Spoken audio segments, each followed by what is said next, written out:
Welcome back to the Spartans Master Series on this fine Tuesday evening to one of my favorite racetracks that the NASCAR Series have ever gone to. We're looking at the Rockingham Speedway tonight up in North Carolina, a track that has been used up and tossed aside by NASCAR in real life, but we're bringing it back here tonight on the iRacing platform, and I'm telling you, it's an absolutely fastic racetrack that's going to put on some unbelievable racing here tonight. It's all about that long run speed. You got to save those tires. And we're going to have to wait and see who does that the best towards the end of the night. I'm here with Joe LaCastro and Austin Darbyshire, as always, and I'm Austin Edstrom, and I'm really looking forward to this race tonight. What about you, Joe? I'm looking forward to it, too. I'm looking forward to learning what it is you like so much about tonight's track. As usual, we're coming around into a situation where I've had a little bit of experience here and there, but I'm looking forward to osmosing as much as I can and seeing what it is these guys here at SSRL can do with Rockingham here tonight.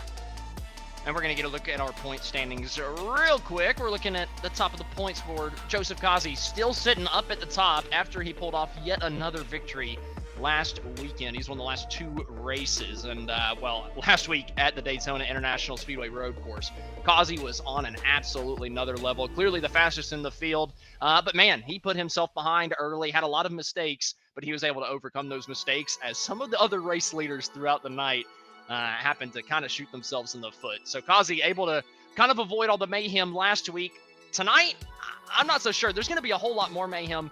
Joe, a big reason I like this racetrack is because it's basically like a short track version of Darlington. It's not quite a short track, but it's got those high banks. It's a little bit shorter than the Darlington Speedway, and it's just as unforgiving. I mean, coming out of turn number 2, this wall just comes out and grabs you just like the turn 2 wall at Darlington, and 3 and 4 is not much easier than 3 and 4 over the Darlington Raceway either. So tonight, it's going to be one of the most difficult races that we've seen all season long. But Joe, what are your keys to the race? Well, my keys to the race tonight, let's go ahead and pull the first one up on screen so I remember it. You want to roll the center. This is the center of the racetrack. Tires are going to be a big thing, right?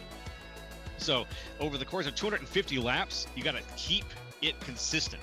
You want slow in, fast out in the corners. This is going to be something that's going to help that situation, I'm pretty sure, and make sure that you can last long enough to see to the end of the race with tires that are going to get you there. That's going to be part of the strategy. And finally, you mentioned it earlier, beware of turn 2. You said it jumps out and grabs you. And I've seen it myself. I've run into it myself. The little 2 times that I've raced here, I've felt it. Turn 2 can grab you. And I think we're going to see a couple of times tonight, maybe, with how many guys we've got on track. That might just be the case. Oh, absolutely. We're going to see people knocking the fence down in turn 2 time and time again. If we had movable, safer barriers like we do in real life, we would be seeing that outside wall crunch over and over and over again tonight. Luckily, we don't have that, so we're not gonna quite see all the same mayhem. But I do think we're going to see some people bounce off that turn 2 fence and maybe careen down to the inside wall. But we're going to move straight into our broadcast picks as we are under a minute away from the grid time.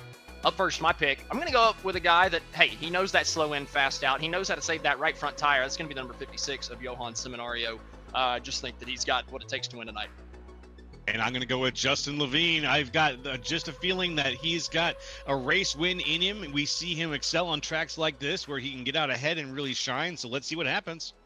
And it looks like our producer is going for the Darby double up here tonight. We're going double doses on the Johan Seminario pick. And you know what? I think that's a great pick from our producer as well. Obviously, it's my pick too, so you got to think it's a good pick. But I'm telling you, this racetrack is all about saving that right front tire. You said earlier in the keys to the race, slow in, fast out. That is especially true into turn number 1.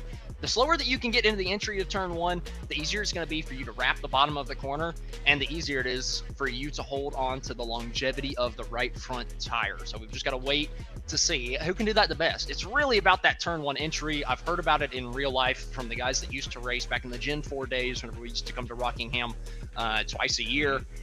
Steve Park, I remember him talking about in 2001 whenever he won here for the first time, the week after Dale Earnhardt unfortunately passed away in the Daytona 500, saying that Dale Earnhardt basically taught him how to drive this place, and it was lifting at the start finish line, right, and just coasting down into turn number 1, maybe not even using much of the brakes. So I'm curious to see, with 3 generations of race cars later, does that tip still pay off? But we're going to move straight into the starting grid as our Gladiators are going to be starting to grid up onto the starting grid here tonight. So Johan Seminario up on the pole, PB Henry in second. Two very, very consistent qualifiers. They're finding themselves up on the front row once again. Starting in the third place position is going to be Jeffrey Souza in that number 96. And on the outside is going to be Keegan Sabilos in that Mac Tools Toyota Camry. Starting in the fifth place position is going to be Chris Hudson in the number 43. And Kayla Mitchell, after a bad week last week, is going to have a new paint scheme on them this week to try to right the wrongs of the Daytona International Speedway. Justin Levine starting on the inside in P7. Charles Van Schack on the outside in 8th. Chris Vincent's going to be starting in the ninth place position with Kevin Zosiak rounding out the top 10. Moving into the next set of 10, we've got Christopher Hall in the 11th slot. Jordan Sailors on the outside there. Kyle Gerlach in 13th with Mark Sanchez in 14th.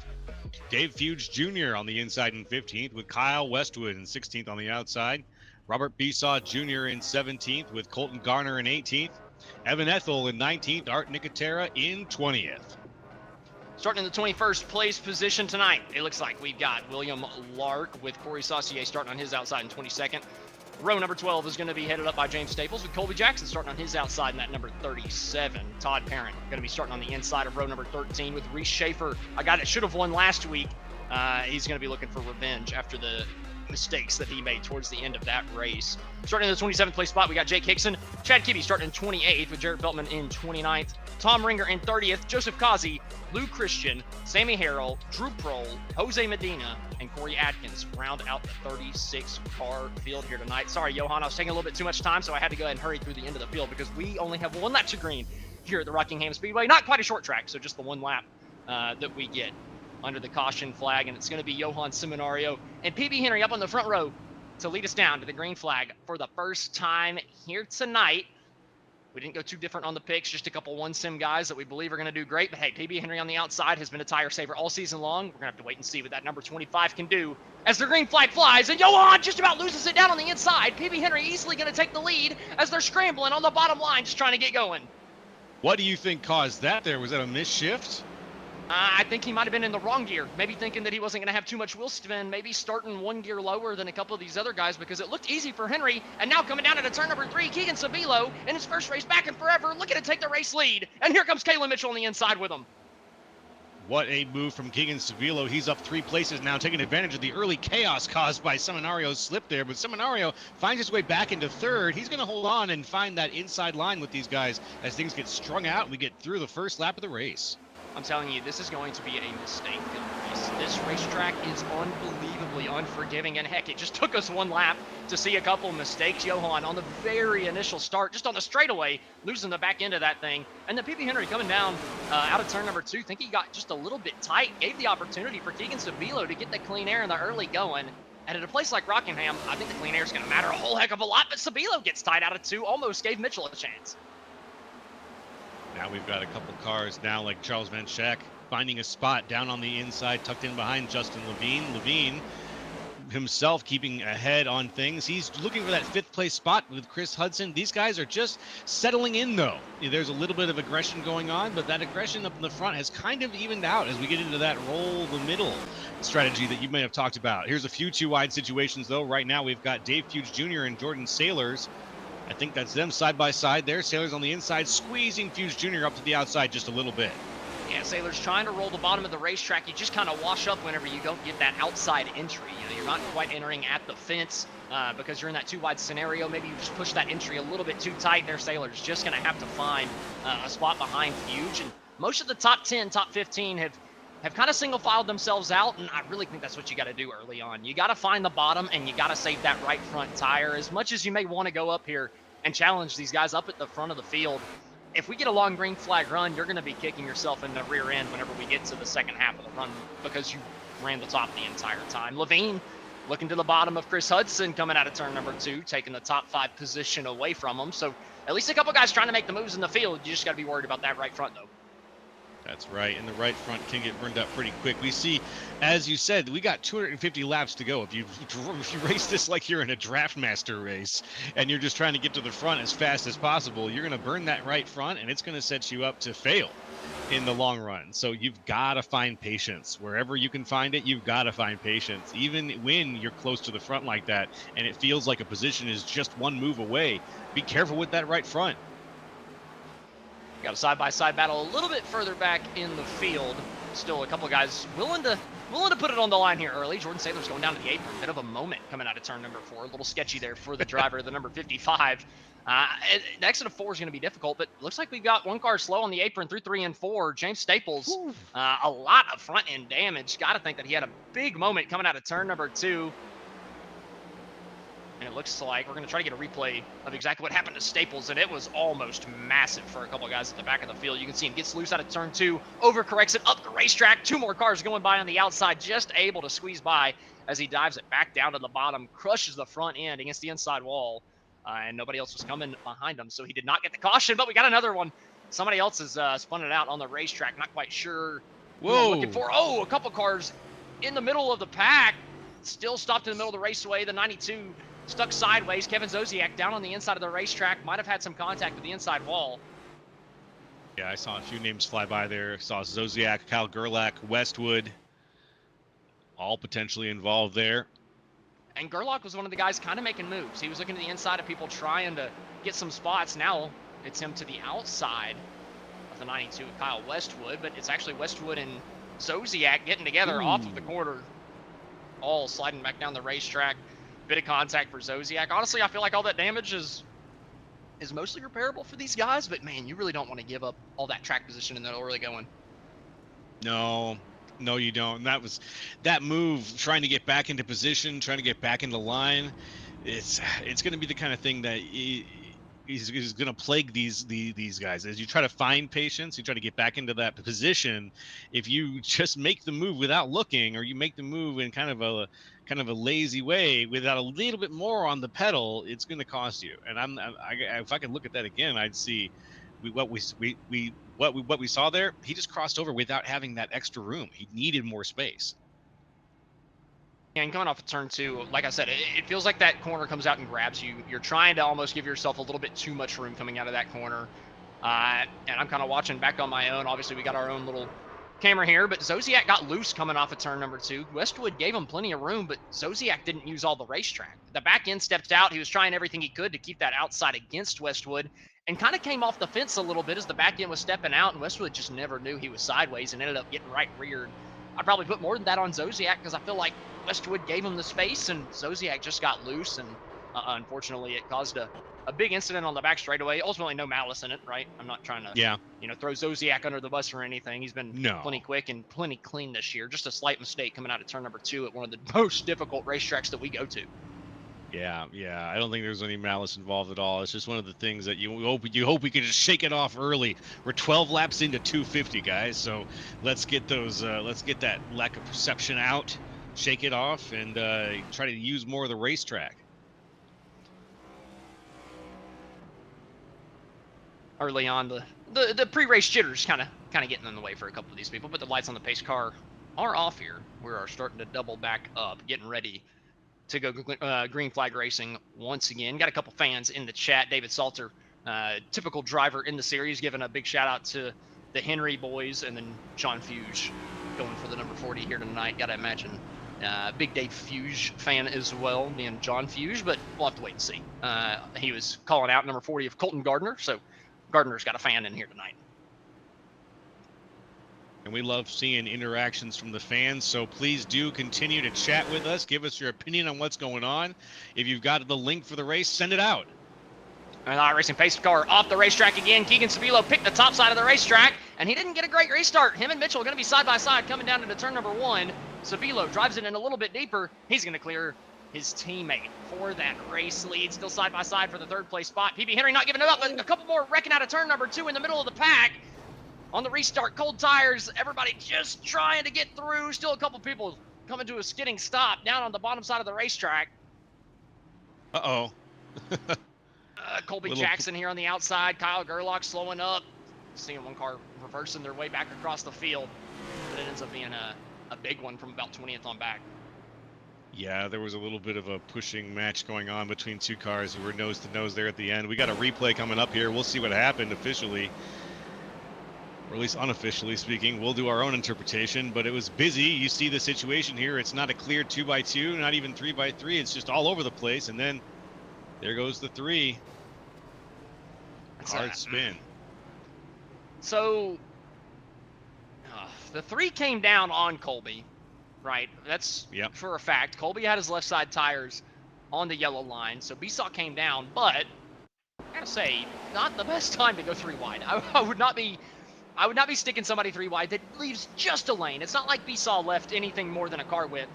If I Yeah. was Colby, I probably would not have gone for that hole. At that time, it ends up taking out a lot of guys. Corey Saucier, B-Saw Jr., a couple others come skidding in.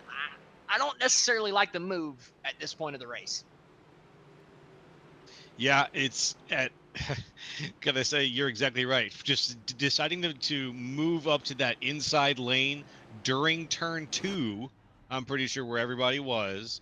And then the compounding fact of trying to take advantage of that small move during turn 2 at Rockingham, from what limited things I know, that's a terrible decision. And so seeing it happen live, I think we've seen exactly how that's going to go. If anybody decides to try to do that again in the future, you just don't want to take that chance. Just play it safe. He probably should have just let that move happen and stayed down there on the inside line until the end of the turn, gotten stable and seen where he could put the car. Yeah, I totally get the move. Like, I understand what he's doing. And if there were 40 laps left, 50 laps left, I would be applauding the move. I would think that, hey, man, you got to go for everything you can. But, we are only in lap just now 16. So I can't like the move at this point of the race. Like I said, it's just so difficult to get around this place, even 2 wide. You make it 3 wide in the middle of turn 2 whenever there was just barely a lane there, right? B-Saw barely Yeah. left a lane. It's just a little too early there for Colby. I would have liked to have seen cooler heads prevail there and just kind of back out. No, hey, it's the long run that matters. Yeah, you got to get what you can on the restarts, but man, a lane is not really a lane, right? Yeah. If it's specifically the car width, I just you got to have at least a car width and a half to really be able to stick something in there and expect somebody to give you the room. So tough break for a couple guys there. I mean, hard to put it all on Colby, but it was just an aggressive move in the early going. Either way, that's our second caution of the day, and that caution is wrapped up. We got some pretty quick cautions here at the Rockingham Speedway. It seems getting ready to go green once again. Sabilo, Mitchell on the front row. It's Mac Tools versus Craftsman. And it's Mac Tools on the outside. Keegan Sabilo getting to the gas first and clearing himself before we even get down to turn number 1. PB Henry looked to the outside of Caleb Mitchell for a moment, but Mitchell's going to clear him for second. He's got him for second. PB Henry there, and Seminario looking for the inside. He's going to try to make that inside line, but there's no one right behind him in the moment. So he's going to try to get up and then take that spot. He's got the third position right now. Clean pass from Seminario in front of PB Henry. Levine behind him. Seminario getting that third place position back. PB Henry falling back to fourth. Justin Levine riding in the 5th place position. A lot of typical contenders running in the 3rd to 5th place range. We see Johan, PB Henry, Justin Levine up front time and time again. But right now, they're getting beat out by 2 guys that we don't typically see at the front of the SSRL field all too often. Caleb Mitchell's been up here a good handful of times. He's had speed, just hasn't been able to pull off the win. He's had a couple of mistakes that have really hampered his season. But Sabilo, we haven't seen him too many times this year. And he's making the most out of this effort that he has decided to run this week at the Rockingham Speedway, putting himself up in the lead in the early going and getting in that clean air early. As we got a side-by-side battle further back in the pack. It looks like it's Chris Hudson trying to hang on to that 7th place spot. Jeffrey Sousa to the inside, trying to take it from him. Can he do it? Souza holding on to the inside. And I love seeing guys up front that we don't see. Keegan Sabilo, not a name, as you mentioned, that we get up front a lot. So great aggression from him early on. We'll see how his strategy plays out, because we don't get to see his strategy very often. So this is going to be new for us, new for some of the other drivers who don't see him alongside them very often here. Camera's on Chris Hudson, though, right now, trying to hold on to that position that Jeffrey Souza is fighting him down the inside for. I love the paint scheme on that 43. It's just a gorgeous chrome on the sides of it. Every time we see it here, week in, week out at the Masters Series, it looks good. But now he's got the pass, good defense, and good drive out of that from Chris Hudson. Hudson able to put on a defensive masterclass over Jeffrey Sousa. Further up the field, though, Johan Seminario went on the attack against Kalen Mitchell. Went to the outside of 1 and 2 the last time by and slingshotted around the driver of the number 67. So move Johan Seminario up to the 2nd place position. He's now the first one up to challenge our race leader, as it looked like Was that Jordan Sailors that got loose off of turn number 2? And he might just about, but another driver into the fence coming out of turn number 4. Chad Kibbe trying to get around him. Had to get out of the gas. Kibbe, yeah, Kibbe falling back just enough to avoid getting a little bit of a smack there. That Sailors was able to hold on was nice. We see him back now. He hasn't really lost anything. He's only down 2. Wrecking down the back straightaway. Is that Jeffrey Souza that's spun around down the back straightaway down towards turn number 3? We almost got side by side for the race lead, but that caution flag is going to save Sabilo.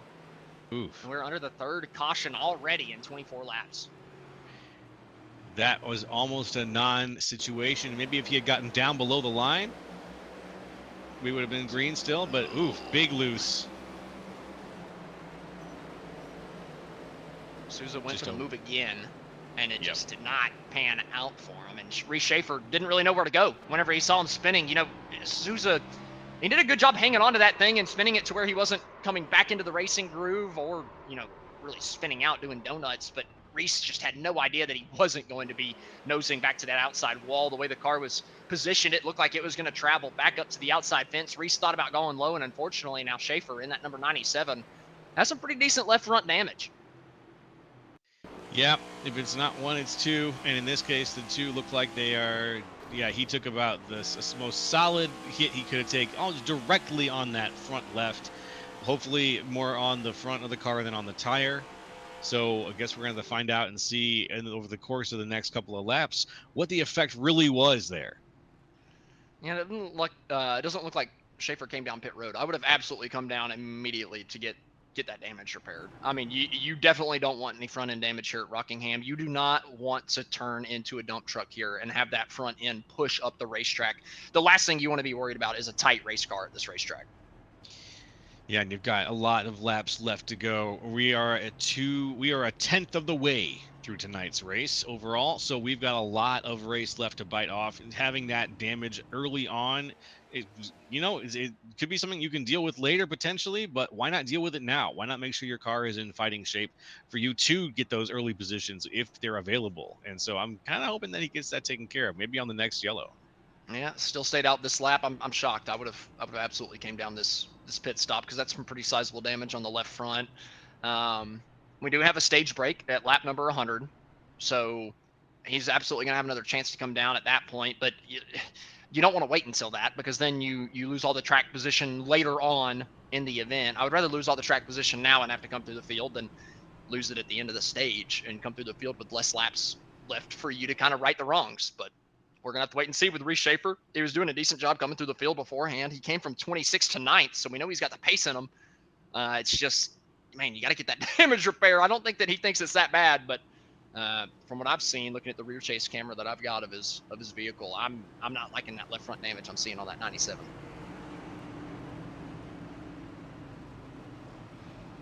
Either way, the field around. Sorry there. Just catching my breath, you know. The field doubling up through 3 and 4. Sabilo still up in the race lead. Seminario down on his inside as the iRacing pace car getting ready to pull off once again. And the driver number 77 bringing us back down to the start-finish line and back to the green flag. Racing once again from Rockingham. And Caleb Mitchell on the outside with Sabilo looking like he might clear Johan Seminario. But, wow, Johan just drives it in deeper down into turn number 1. Gets them side by side. And Johan's going to clear him off at 2. He takes the spot very easily. I'm looking back a little ways, trying to see if anybody's slipping up there and out of that turn 2, but everyone's kind of learned their lesson. Maybe the tires are warmed up just enough. Maybe everyone let up just enough coming out of that turn, but we are still green coming now around the start-finish line. Going to do some more green flag racing here on SSRL with the SSRL on Grid Vision. Fuge Jr. able to get to the outside of Reese Schaefer, able to take that position pretty easily. We got the DeWalt car coming up with Joseph Kazi. He's got a new paint scheme this weekend in that number 88. 2 wins in a row, and then a paint scheme change. Typically, I'd be sticking with my paint just to, keep the good luck, but Kazi going with something a little bit different this week and trying to make it just as lucky as his old Grid Division car. And he's able to whip around his teammate of Reese Schaefer, too. And you can just tell that number 97 is struggling with that damage. Further up to the front of the field, though, Johan Seminario is all over the back bumper of Keegan Sabilo. I mean, he is absolutely there. And Sabilo is more of a long-run guy, right? He is a tire saver at heart. I know Keegan pretty well. I absolutely know that he knows how to save tires better than anybody, especially at the shorter tracks. So I'm not surprised to see Johan a little bit quicker. I just feel like this run has not played into Keegan's hands whatsoever, it being a bunch of little short stints. He needs that big long run to be able to gain on these guys later on in the event. But right now, you know, he can't be complaining too much because he's still got the race lead, but Johan is breathing down his neck. Johan Seminario, you're right. He's standing just behind him like he wants to make the move, but what he's going to do is he's going to force Sabilo to make some hard decisions. He might want to save. He might be the guy that can get ahead and take advantage of it.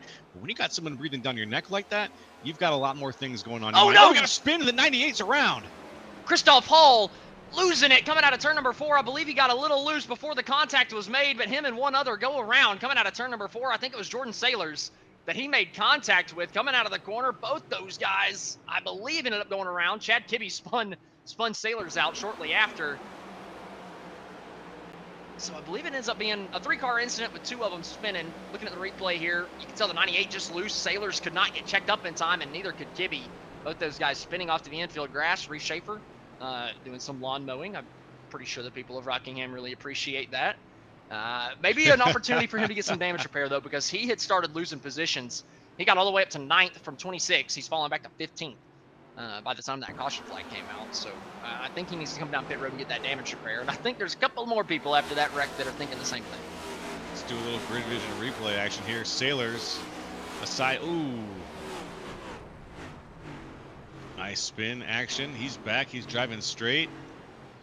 Probably the lightest hit he could have taken during that event. Ooh, he just got pushed to the side, sort of. Charles Van Schack, Joseph Kazi, both coming down pit road. Honestly, I feel like this is a little early. I got to think they're not going to be coming back down pit road the rest of the first stage. Now I just need to see, are they actually going to take tires? Or are they just, it looks like it's just a fuel stop for a couple of the front guys. So I imagine they're trying to save a tire set in the first stage, and I imagine pitting here gives them enough gas to make it to the end. So I guess I kind of like that strategy, thinking, hey, we're not going to pit again for the end of this. We're saving a tire set. Might as well just go ahead and get the amount of gas I need to get to the end of stage number 1 in case we do go green. The problem is the way that this race is going so far and how difficult this racetrack is, I don't think we're going green. I do not think we're going green for the next 65 laps. Yeah, I have a feeling you're right. I think that the early jitters I thought we were just shaking off might be a little bit more part of the, they might be more of a feature, not a bug. So we'll see how that plays out here at Rockingham. I've heard that before, but I've never heard that for people spinning out on iRacing. That's a great that's a great kind of overlap with that saying. I'm a fan of that. Yeah, I try to spin a good axiom when I can. And you hit me a couple weeks in a row. What was it? You called somebody late and great. I think it was it the Caleb late Mitchell great after Scott he flipped Healy, I think, was it? Oh yeah, it was Scott Healy. The late great Scott Healy. Oh man, poor Scott. Is he in the race today, or is he like really late and great? I think he might be really late and great. Yeah, I don't see him right now. He must have been too late to the race tonight, unfortunately. Didn't get Healy back. Well, we're about to get back here. It looks like the lights are off. So once again, we're going to get ready to go green. And Sabilo picking the inside this time. He's picked the outside every other restart, changing it up. Maybe he's well, he's got his teammate of Kalen Mitchell behind him. That's why he's trying to give the countdown to the 67 so that he can get Kalen and Johan side by side. That would be Keegan's best scenario. Getting them side by side coming off of turn number 2, letting the 77 get away. That's what Keegan's looking for on this restart. Is he going to get it? Is that inside line any more difficult to hang on to than it was earlier for Johan on the initial start? Green flag back out. Keegan with a good restart. Johan again on the outside struggling. PB Henry all over the back bumper. Johan's going to be side by side with Kalen. Coming down into turn number 1. Kalen hasn't been driving it in too deep all night, but here down on the bottom, Kalen's trying to take it back from Johan.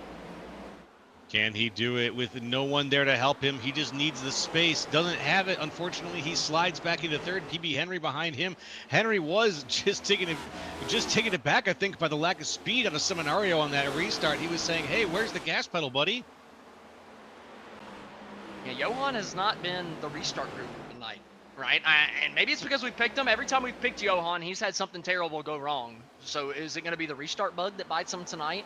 because we all picked him? I don't know. Either way, right behind these guys, Justin Levine taking a place away from Chris Vincent, getting himself back into the top 5, as most of the field kind of single filed out with just a couple battles outside the top 10. I think everybody's starting to get a little bit smarter. Understand that, hey, this place, it's not easy. It's not an easy racetrack whatsoever. Save the tires, but either way, there's still a couple side-by-side battles. Chad Kibbe losing a position to Jarrett Feltman. A little bit further back, one car almost goes down towards the apron, coming off of turn number 2. They end up saving it, but coming down into turn number 3. Gerlach looking to the inside, trying to take a spot just ahead of Jarrett Feltman. Gerlach and Luke Christian, I believe, going at it.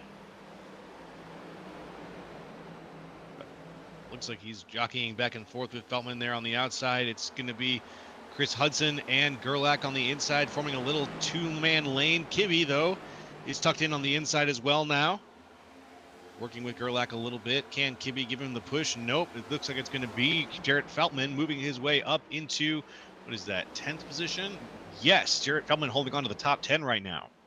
And Feltman started back in 29th, so that's a really good increase of positions for Feltman in the early going here tonight. Luke Christian started back in 32nd. He is up to the 8th place running position. So heck of a night for Luke Christian so far in the early going through the first 40 laps. He's gotten himself up into the top 10. And Reese Schaefer, I believe he ended up finally coming down pit road because he looks a little bit quicker than he did on that last run, but he's way back further in the pack. And I'm looking at that left front, and it is almost completely repaired. So I like that call from the 97.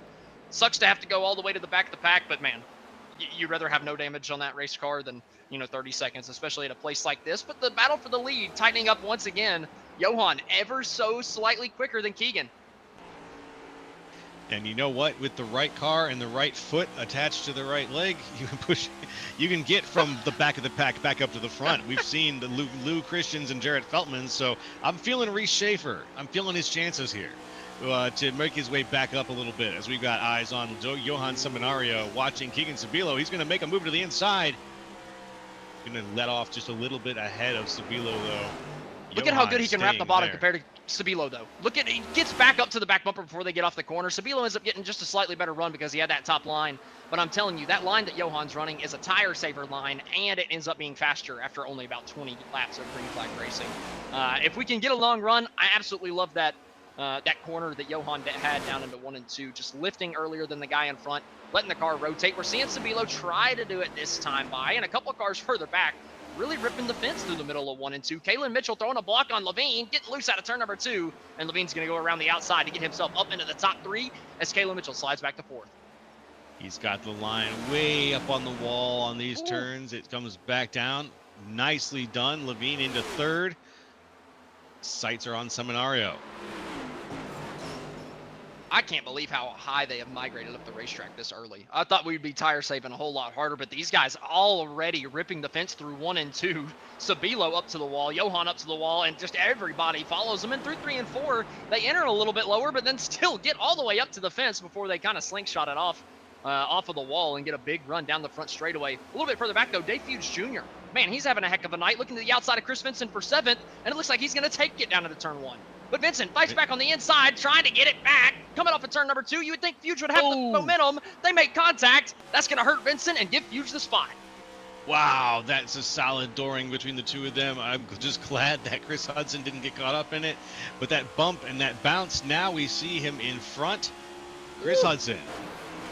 That slingshot from Chris Hudson, man, out of 4. Did you see how much momentum he got on Fuge coming out of turn number 4? Holy cow, running the fence through that corner just gave Hudson a huge boost of momentum. And through 2, Jared Feltman's the one that takes advantage of it. He goes up high through 1 and 2, tries to get the slingshot. Now he's looking to the inside of Chris Hudson for 8. Hudson's still up there on the outside. He's not coming down far enough to really play defense on that situation. It could be Feltman making the pass here. Further back in the pack, somebody spinning down into the grass. Couldn't quite tell who it was on first notice. Sailors. Looks like Jordan Sailors having another issue coming out of turn number 4, but no yellow flag's going to fly. I think that one was by himself. Yep, and if you get down below the line and it's just you down there, it's a very good chance that you're going to find yourself at the back of the pack with no yellow flag to catch you up. Oh, yeah, Sailors just losing it, coming out of turn 4. It hasn't been the night that Sailors wanted so far. Got caught up in other people's incidents in the early going. Still a long ways to go, though. 200 laps that he's got to right the ship. But further up towards the front, Justin Levine's found a way past Keegan Sabilo. We've got a 1-sim 1-2 and a well, I don't really know what Keegan and Kalen's team name is for SSRL, but we'll call them Mac Tools and Craftsman running 3rd and 4th. Mac Tools and Craftsman sounds like an excellent team name. It sounds like an alternative lunch. You know, what'd you have for lunch? Mac Tools and Craftsman. Macaroni and cheese. Okay, well, I don't know if I would want to eat Mac Tools and Craftsman for lunch. That might be bad for your digestive system. You know, and I think they're pretty good tools, but I don't think that they would be good feed. Probably not. Sevilo there loose out of turn 1. He's still got it though. Running a crazy line compared to the other 2 in the top 3. I mean, the other 2 looked more committed to the top group through 1 and 2, but Levine went to the top and then really ripped that thing off the fence and got it back down almost to the yellow line. But I mean, just look how close these guys are getting to the wall through the middle of the corner. It's one thing, you know, getting close to the wall, coming off the corner, everybody's tracking up to the wall. But in the middle of the corner, look at Sabilo put this thing all the way up in the shadow, just about a little bit further off the wall that time than we saw him in 3 and 4. But just watch through 3 and 4 if we can. See how close he gets to this fence. All of the top 3. I mean, there's. Oh, well, he hit it that time. He gave it a little touch coming through 3 and 4. You were saying? Yeah, I mean, I'm telling you, they're having to get as close as possible to make speed up there. I'm shocked that the groove has moved up to the top this early. It has, but look at Sabilo. It's really biting him right now. It's got his car scratched up. He's bounced off the wall twice now. Here we go back into 3 and 4. I think we're going to see a repeat. Watch this. He puts it down a little bit lower this time. That angle bites him. Ooh, just close, barely man. off the wall. Oh, I like the you know, the adjustment that he made there. But you know, Keegan's a bottom feeder. He's a guy that likes the bottom side of the racetrack. The groove moves up, and it becomes more of a keeping your momentum up kind of race rather than a tire saving race. And I think that Sabilo starts to struggle a little bit, and that's why we're seeing him fall off of the front too. The lane has moved up, and the guys like Johan and Levine, who just love to rip the fence, get as much speed out of the car as possible rather than tire save, end up flourishing. And right now, that's what's happening. Johan Levine up in the lead. Sabilo still doing great up in 3rd, but starting to lose touch from those 2 leaders, as is Caleb Mitchell back in 4th and PB Henry in 5th. I think only on grid vision can we turn bottom feeder into a compliment, and I think you did an excellent job doing that.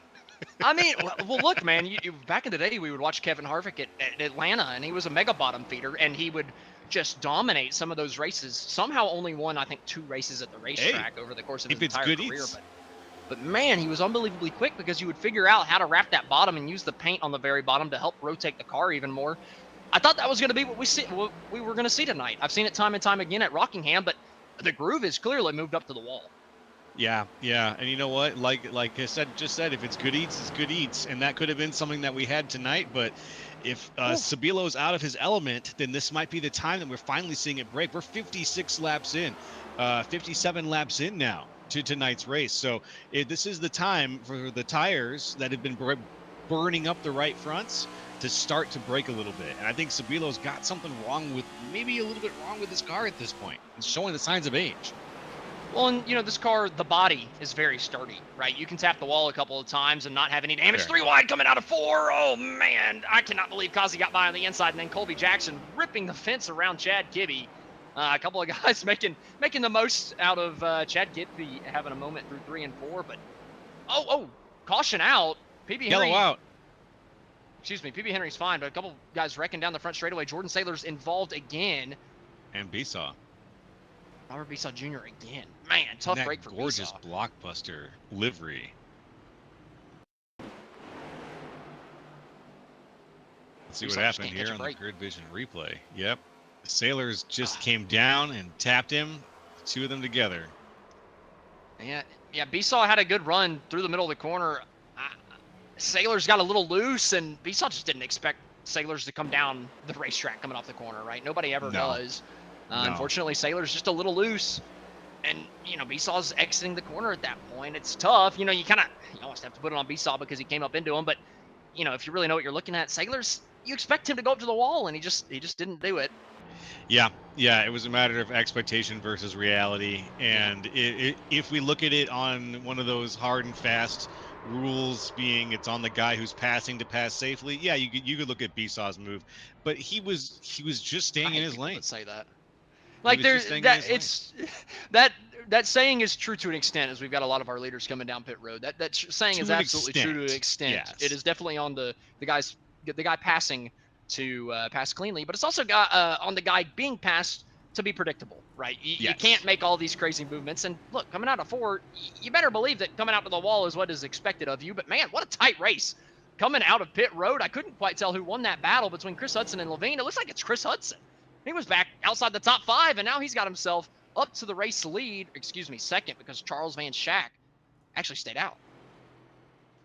Van Schack still out right now, trying to get a few extra laps in potentially while we're under yellow. Get himself out to the front, get himself in a good place for the restart, that's for sure. But I'm wondering if this is going to pay off in the end. I mean, I don't think so. I'm gonna go back. I don't know if anybody, like, were we taking 2 4 tires on this? It looks like Levine took 4. I want to say Hudson probably didn't take any because he was far enough back to where I don't think he would make up that many positions. Yeah, Hudson was a gas only stop. So there's a bit of differing of strategy up at the front of the field. A couple people saving a set of tires through stage 1. A couple people deciding, let's go ahead and put on 4 freshies, give myself an opportunity to win the stage rather than dropping throughout the pack. So I definitely expect the guys that stayed out and the guys that took just fuel, obviously looking at Van Schack and Chris Hudson, but I believe there's a couple other fuel onlys throughout the field as well. They're going to drop through this field unbelievably quickly. I mean, I can't even begin to explain to you how fast they're going to drop through this field as soon as the green flag flies. Yeah, well, it's going to fly here in just a few moments. We're going to get things restarted for what is probably, I think, our 5th yellow, 4th or 5th yellow 4th? in stage 1. I think it was 4th. Just 4th. Yeah, we're going to go with 4. We're going to give him the benefit of the doubt. But the iRacing pace car coming out of turn number 4, ending caution number 4. And Charles Van Schack down on the inside, first to the gas pedal. Man, he went early, trying to get as much of a lead as possible because, like I said, he knows he's going to be going backwards pretty soon. And Hudson already dropping anchor on that outside groove, and he's taking Johan backwards with him. But Levine around the outside of Van Schack for the race lead, and here comes Sabilo with him.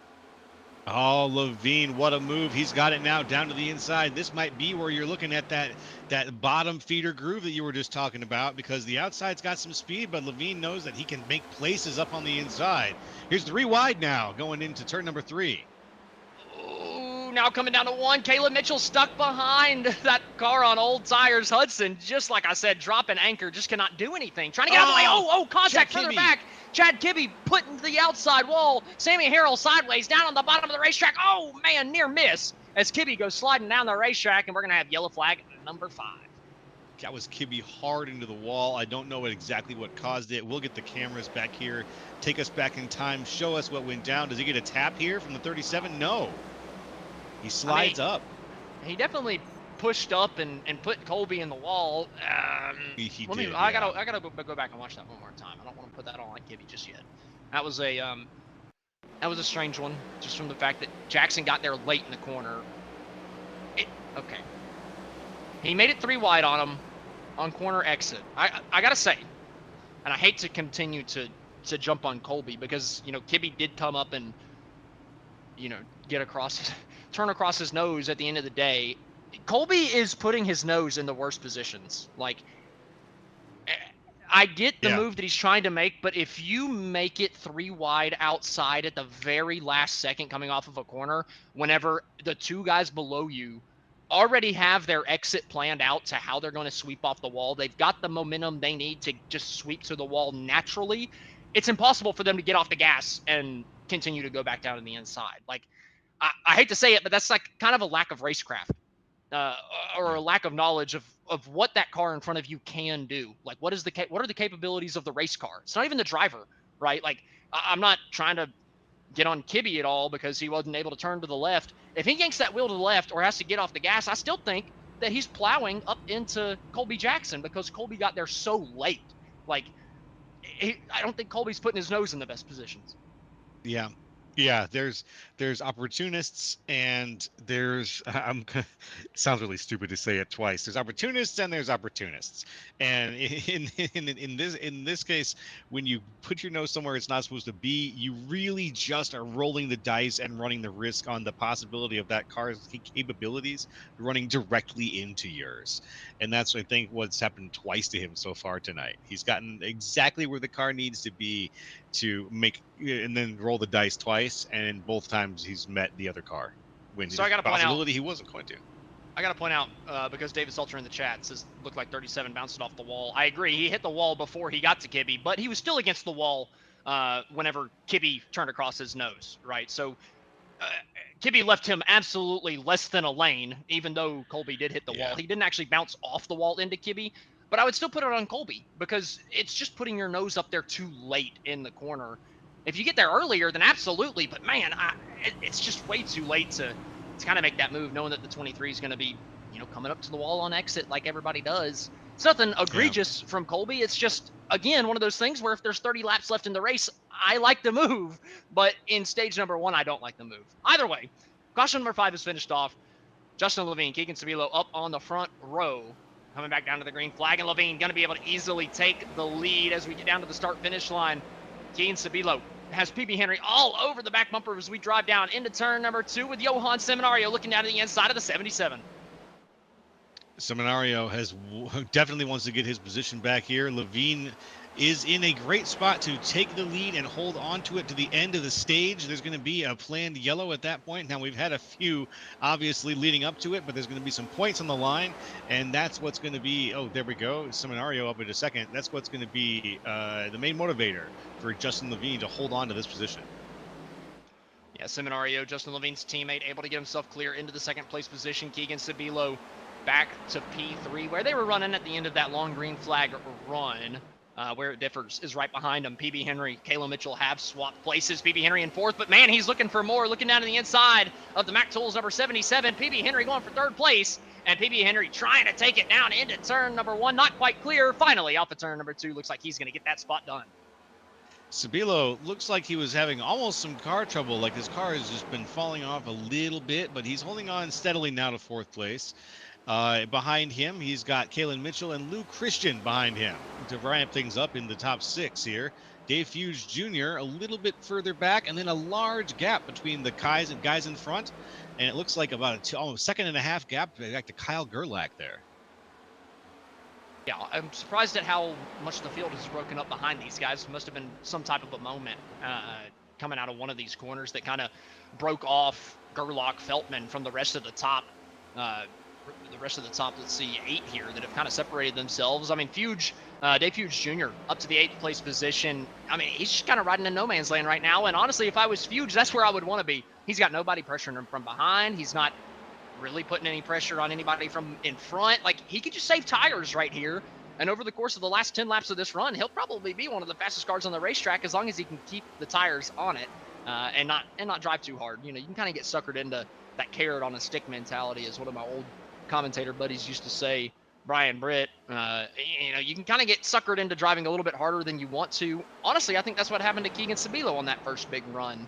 I typically know him as a tire saver, but man, Levine and Seminario were just ever so slightly better than Keegan on that log run. But here, PB Henry, he's not caring about the long run. Only 28 laps left in the stage. PB going for 2nd. That's that carrot on the stick you were just talking about. 2nd place is something that PB Henry wants bad. He's a little bit wide now. Gets it back under control. Still looking for 2nd place. Still just within the quarter panel of Seminario. Can he do it? Not quite enough speed, though. And he falls back into 3rd place. I didn't think he was going to quite have enough speed to pull that off, and it looks like he did not find it, unfortunately, during that last lap.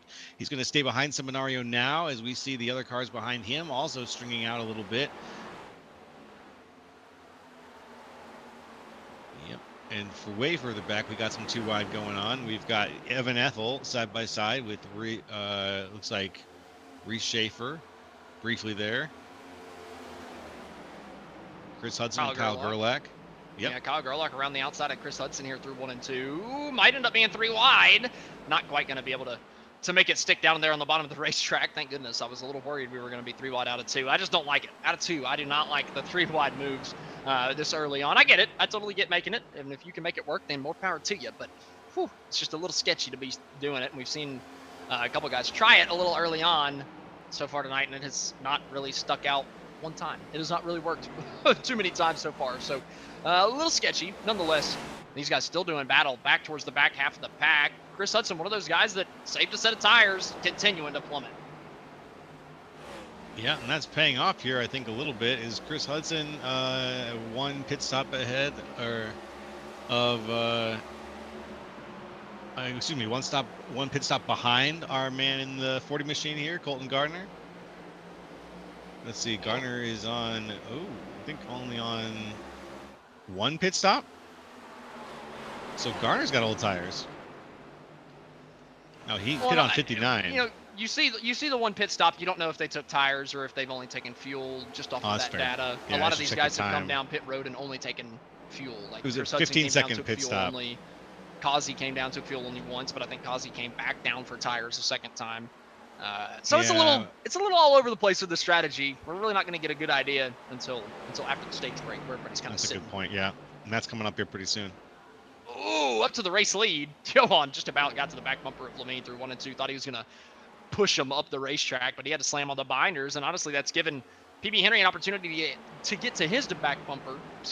Get to his back bumper through turn 3. It's just a lot of accordion effect. It's like one car gets a big run down into the corner, one car gets a big run out of the corner, and they separate from like 4/10 down to a tenth, and it's just over and over, back and forth between these top 3, especially Levine, Seminario, PB Henry have not been able to get away from each other, and Seminario now looking to the inside of Justin Levine. 2 1-sim teammates going at it for the race lead.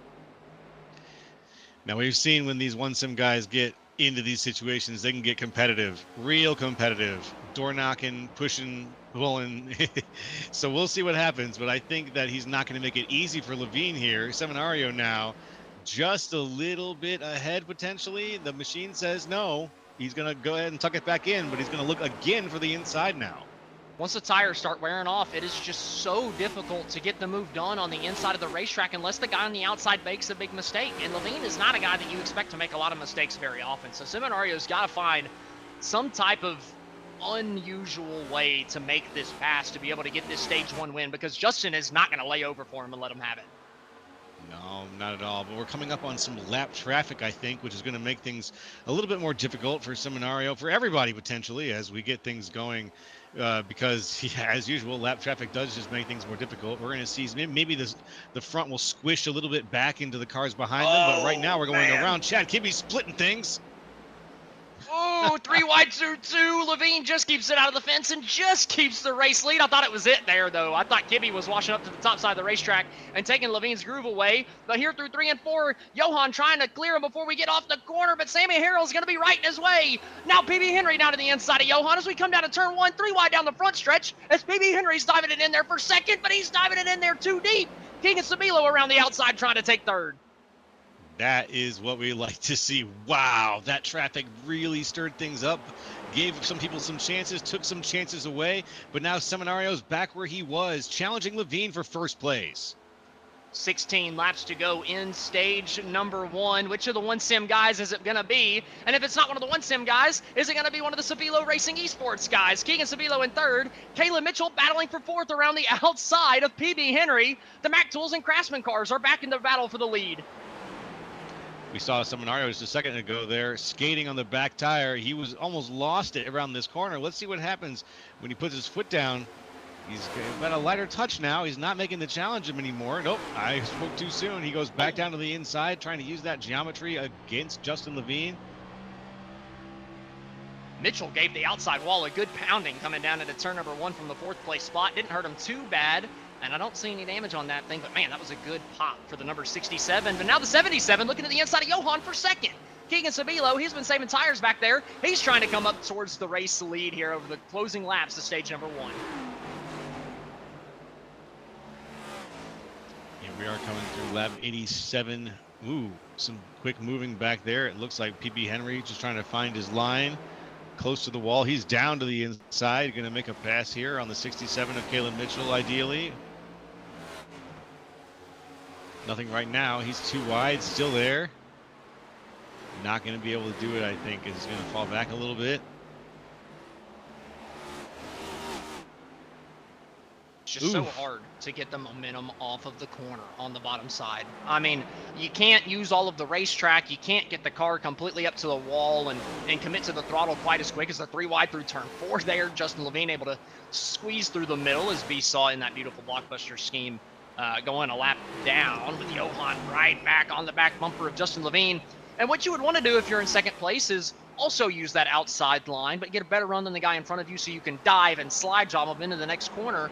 The problem with that, the next-gen cars have so much daggum dirty air. If you're right behind somebody, you're just going to plow straight up into that wall. So there's almost nothing Johan can do from that second-place position to build the run. PB Henry, though, he's found out a way to get past Kalen Mitchell. He's taking that fourth-place position back, and Luke Christian's trying to take fifth. Good place to be. He's side by side right now. Oh! Luke Christian. Ooh, very close right now. Very close to Kalen Mitchell on the outside. Luke Christian squeezing him out. Not quite. Oh, door contact for sure between Mitchell and Christian there. They made a little bit of contact coming out of turn 2 as well. Kalen and Lou just about getting into it. Kalen got just a little squirrely this time out of 2. Kalen almost into the fence. Actually might have found the fence. He's going to just pop it back down off into the 6th place position. Maybe just right until the end of the stage. I think Kalen pushing just a little bit too hard, trying to get that top 5 points position in stage number 1. Maybe just settle for the 6th or 7th place spot as he's got another teammate coming up behind him in that DeWalt scheme of Joseph Ghazi. But back up for the race lead, Levine using absolutely all the racetrack to try to hang on to this race lead and hang on to the stage 1 victory. Let's see. Oh, PB sideways. Henry. PB Henry across the nose of Lou Christian out of turn number 2, and Christian's going to go back up into the outside wall as well. Both these guys going hard into the outside wall, coming off of turn number 2, wrecking all the way down the backstretch, and into the fence again, coming down to 3 as we catch a replay here on Grid Vision. Christian found the wall, almost got a speed boost off the wall. PB, kind of cleared himself. I think Lou was high enough off the racetrack, and PB just drifted ever so slightly too wide, and then a little bit more contact as PB spins off of him, and Lou gets into the outside wall as well. And he's going to get another replay here. There's the spin, the push.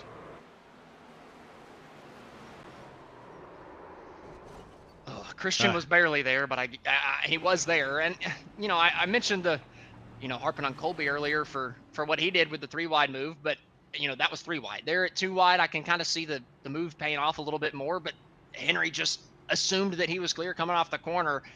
A lot of these wrecks have just kind of been 50-50, right? I don't feel like there's any hard malice on anybody or hard cause on anybody. It's just very split-second decisions causing a couple of people to have, you know, minor contact going up in the wall. And we're seeing here on this lap, a lot of people split decision. Some guys deciding to go for the stage 1 win, and some guys deciding to take tires and take the track position at the beginning of stage number 2. Looking at Keegan Sabilo coming down pit road.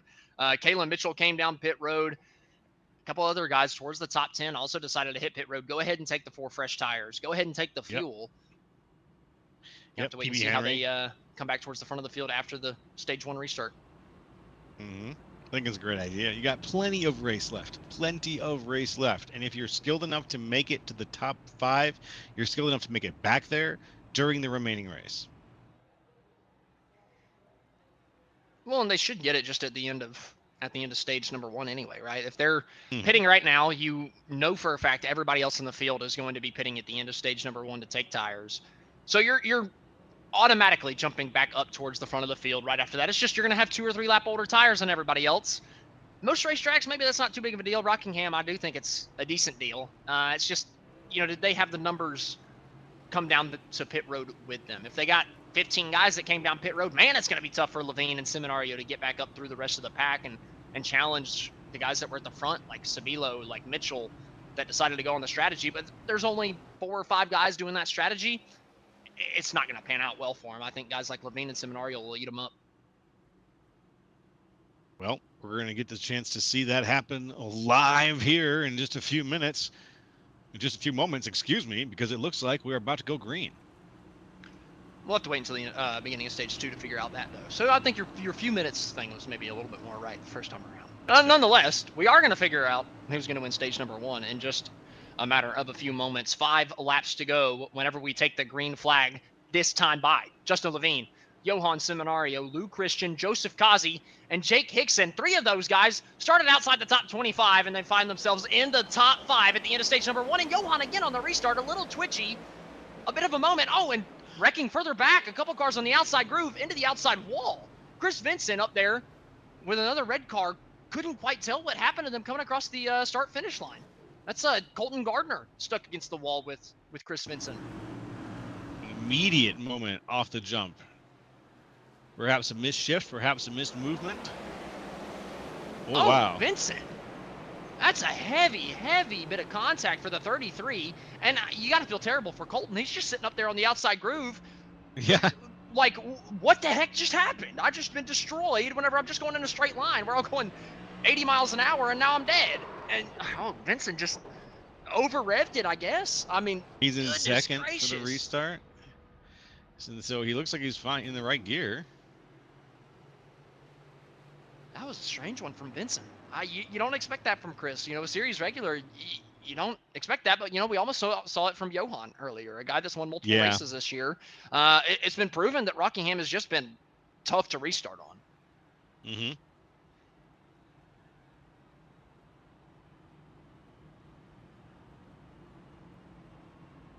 Are we going to have a one-lap shootout for the stage? I think we're going to have a one-lap shootout for the stage. That would be a twist.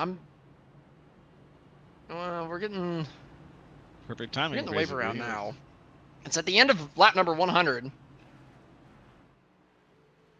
I can't quite tell. I mean, we're going to be having 99 next time. I don't think so. We're going to take our first commercial break because we believe we just ended stage number 1. Justin Levine looks to be your stage 1 number winner. We're going to go ahead and cut it to a commercial break. Whenever we come back, we're going to have stage number 2 coming at you live.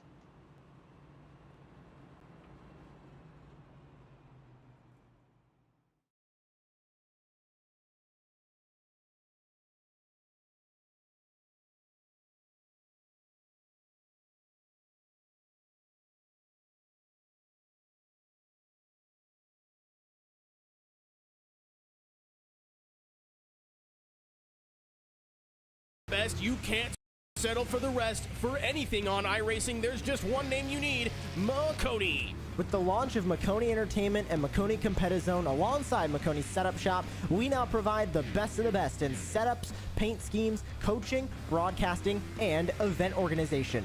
With cars across all 4 license classes, we have what you need to hit the track with confidence. Grab a subscription and save money while going fast at MakoniSetupShop.com/subscriptions. And remember, at Makoni Setup Shop, there are setups, but your victories.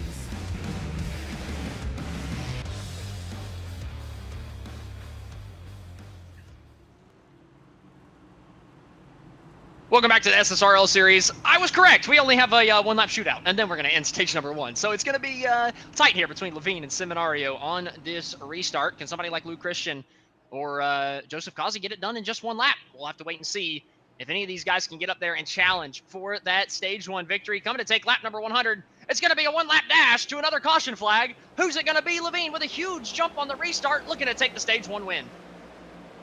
Now, we saw Seminario with another restart that was actually probably his best one recently. He's holding on to the second place spot, but he's got to play defense now hard against Joseph Kazi. Coming down to turn Kazi 3, down to the inside. Johan. Whoa, all the way up to the wall, putting it into the fence, trying to get the run off the corner. Not going to be enough for Johan, but it is going to be a 1 sim. 1, 2, 3, coming to the line to end stage number 1. Dave Hughes Jr., what a finish stage 1 for Dave, up into the 4th place position. Lou Christian back to 5th. Jarrett Feltman in 6th. Jake Hickson in 7th. Drew Prohl in 8th. Christoph Hall in 9th. And Reese Schaefer rebounds up to 10th after that early damage. And now we are going to finish that commercial break that we took just a moment ago that we had to cut short.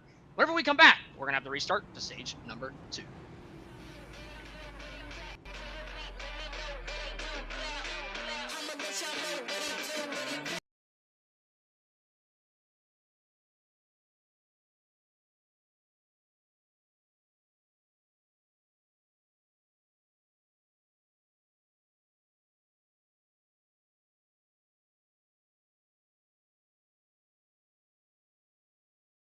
Can't settle for the rest. For anything on iRacing, there's just one name you need: Makoni. With the launch of Makoni Entertainment and Makoni Competizone alongside Makoni Setup Shop, we now provide the best of the best in setups, paint schemes, coaching, broadcasting, and event organization. With cars across all 4 license classes, we have what you need to hit the track with confidence. Grab a subscription and save money while going fast at McConeySetupShop.com/subscriptions. And remember, at Makoni Setup Shop, there are setups, but your victories.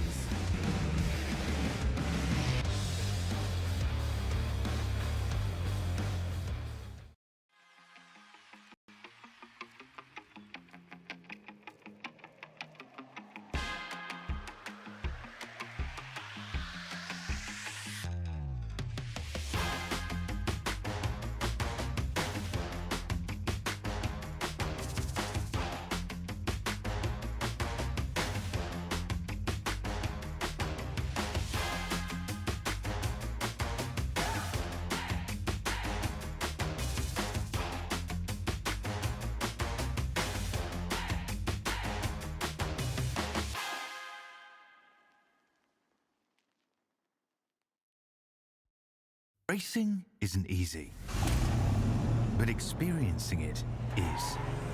iRacing puts you in the driver's seat with the industry's leading sim racing game. Drive on laser scan replicas of the greatest racing circuits from around the world.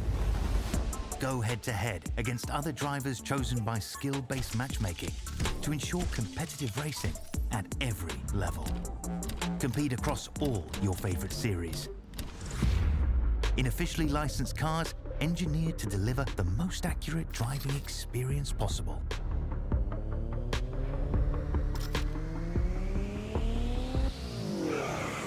Join a race or host your own with players from across the globe. Race against the computer or in a league with friends. Feel the thrill behind the wheel. Visit iRacing.com.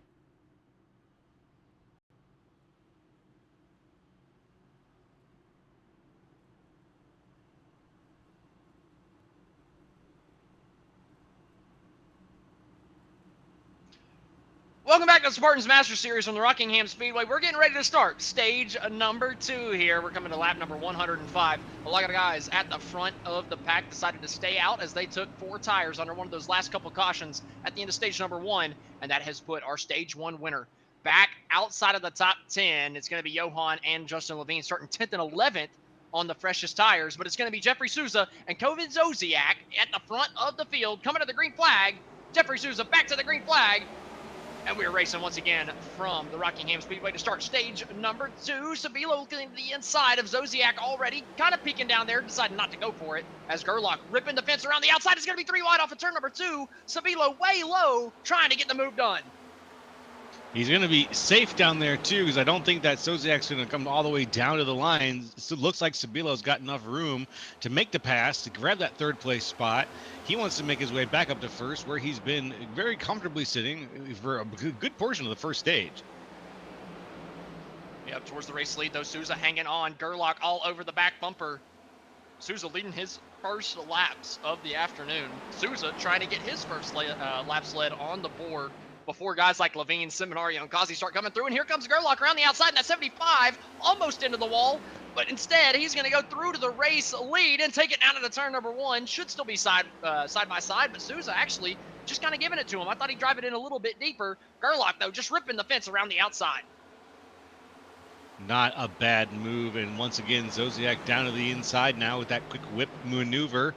He's coming down in 3 and 4 on the inside of Chris Hudson. Chris Hudson holding on to the outside line, but it looks like it's not going to be enough. Zosiak tucking it back in beside Hudson, and Justin Levine right behind him, next to the 00 machine of Charles Van Schack. Remember, Levine on the newest tires. He's coming through guys that have 4, 5, 6 laps on the tires, and that doesn't sound like a lot, but I promise you, at a place like Rockingham, that is an eternity, as he easily gets down to the inside of Zosiak, trying to get himself back into the top 5 and towards the race lead again. But the problem here for guys like Levine, Seminario, Kayla, Mark Sanchez, Dave Hughes Jr., a lot of these guys that took tires, you just don't want to drive too hard too early. You know, you want to come through the pack and get that clean air again. You want to get back up towards the front, but you cannot burn those tires up too quick. And honestly, guys that I think might be burning up too quick are Kyle Gerlach and Jeffrey Souza. They have checked out from the rest of the field. Yep, actually, it looks like you might be right. Kyle Gerlach, where he's checked out completely at this point. He's far enough ahead that he's got enough of a range on Souza that Souza is not really able to make a move. Souza himself ahead a little bit of Keegan Sabilo. So with a little bit left in this race, I mean a little bit being 3/5 of the race left, it looks like Gerlach is setting himself up for a good green flag run here. I'm worried he's pushing a little too hard too early. He does have a little bit older tires than some of these guys that pitted at the end of stage number 1, but we'll have to wait and see. Looking to the inside, though, is Justin Levine to the inside of Chris Hudson. Oh, Kevin Zosiak spinning it down, becoming a lawnmower through the dirt on the front straightaway. He's able to hang on to that thing, but, man, he's not going to hang on to the position, losing a ton of spots as he funnels down to the turn number 1, outside the top 10. That's John Deere in the number 15 machine right there, temporarily. Back on track now. Zosiak has got a few positions lost. He's down 7 from where he started overall. It's going to be a hard climb back up. Zosiak not having to start to stage number 2 that he would have wanted. Had the track position, but just getting loose out of turn number 4 cost him a lot of it. Now Chris Hudson around the outside, starting to lose a couple positions as Mitchell goes by on the inside, and so does Joseph Kazi, or does Kazi? Chris able to keep the outside momentum going. Try to hang on to that right rear as the 88's trying to get the inside working. And I think he'll take it because I think that he's got the speed right now on Chris Hudson. You mentioned Chris Hudson is out on older tires. It's going to be something that's going to cost him every single lap until he gets that looked into. But right now, these guys know the value of a green flag, and that early racing, the more aggressive racing we saw during stage 1 hasn't quite yet presented itself during stage 2 here. Yeah, a lot more laid back. I think maybe some of these guys have kind of learned their lesson from stage number 1, realizing, okay, I kind of got to take care of my stuff a little bit, not make too many crazy aggressive moves, not put myself in terrible situations. We're starting to see a bit of the field learning. Yeah, definitely. Speaking of learning, we just saw the 92 learn a little bit about the wall. Kyle Westwood took a hard slam into the wall. You know, we talk about the Darlington stripe. You know, it's been a consistent statement in just about every broadcast about Darlington, whether it be on the sim or in real life. Rockingham's the same way. I'm telling you. I mean, it's just so difficult not to find the outside wall, especially whenever, you know, we get 15 laps on the tires we've seen tonight. The place where the speed is up by the wall. So if you've got to put that thing by the fence through the center of the corner, good luck not hitting it at least once or twice through the night. Yeah, you're going to be hitting it. And the question is your car built to hit it? Can you hit it softly enough that the hit is going to be something that's not going to cripple you for the rest of the evening? So knowing how to use those things, and not to make them part of your strategy, but knowing how to react to them tactically, that's going to be the difference between winners and losers here tonight. Levine getting by Keegan Sabilo for the 3rd place spot. Levine on the newer tires, making relatively quick work of Keegan, and then another teammate a little bit further back. Joseph Kazi looking to the outside of Kalen Mitchell. 2 Winsome guys versus 2 Keegan Sabilo Racing Esport guys. Just inside and outside the top 5. Joseph Kazi being in the 6th place position, trying to get himself into the top 5 as the 67 goes a little wide through 1 and 2, trying to get the good exit, but Kazi going to be able to pull up to his back bumper, see if he can make a move down into turn number 3. Might be able to. It looks like Kazi's on the outside right now. Probably looks like he's the only one up there during some of these turns, riding that outside line that we saw guys doing during the first stage. But he's the first one to really be sticking it out there right now, and maybe it seems like he's dedicating himself to it. Basically, he's not coming down to the inside line too far. Let's see how it plays out for him though. With no one really out there to help him, I think it's going to be more hurt than it's going to be help. I mean, you know, in the early going, I feel like it's still a little bit faster than the inside. You're just not saving the tires as much. But as we get down to the longer stints of the race, the outside groove is just so much faster that you have to take it. Once the tires wear off and you don't have the grip to absolutely rip the bottom side of the racetrack and keep the speed in it, you just got to go up to the top, even if it's going to hurt your tires a little bit more.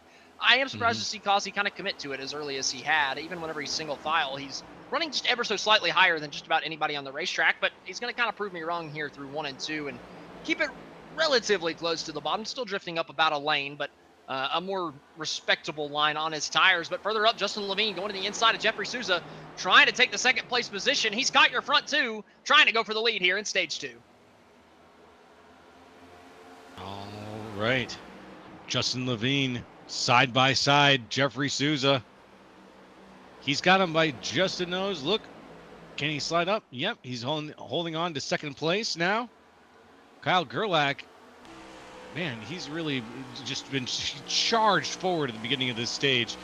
And it looks like he's going to make Levine just got to run for his money. But Levine's got an amazing charge here now as he comes down across the start-finish line, goes into 1. He's got him on the inside, looks for first. Justin Levine up into first place. The top 6, all under a blanket down the back straightaway. Gerlach and Souza starting to struggle as Levine powers on by, and Joseph Kazi looking to be the next one to pick up and put these guys down inside the top 3. Kazi trying to get himself up to the second place position to be able to challenge Levine, but he's got 2 stop gaps right in front of him. Souza on the bottom, Gerlach on the top. Where can Kazi go as they both get side by side, coming off a 2 for the second place spot? Kazi just going to pick to go with Souza. I thought he was going to make a 3-wide move down the back straightaway. He thought better of it, and he's going to be side by side with Gerlach as we go through 3 and 4. That pack of cars sitting behind Justin Levine right now is just trying to sort themselves out. Gerlach and is on the outside there with Keegan Sabilo on the outside. On the inside, it's Joseph Kazi and Seminario. A pack of 4 cars, all top players right now, all potential winners. We'll see how much they can charge forward. And if anybody's going to put the screws to Justin Levine, the first one is going to get a chance to is Jeffrey Souza.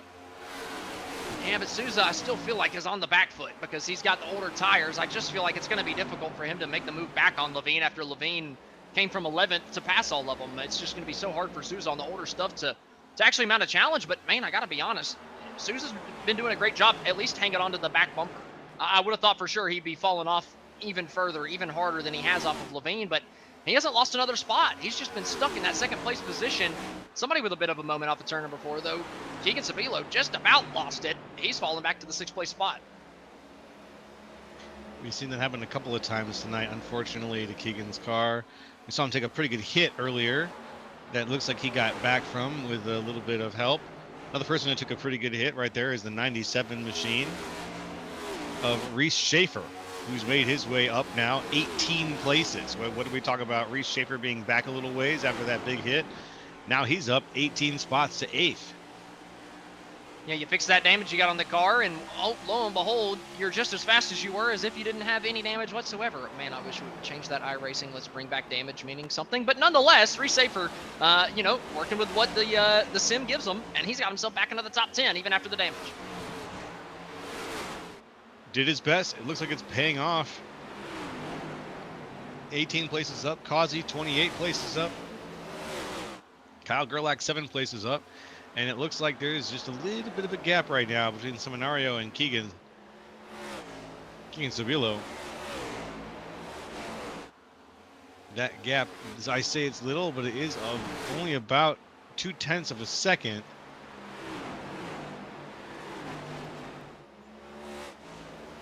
Up there at the front, they're about to come into some lap traffic. I think that's Chad Kibbe just in front of Justin Levine. We'll see what happens when we get back into the pack of lapped cars.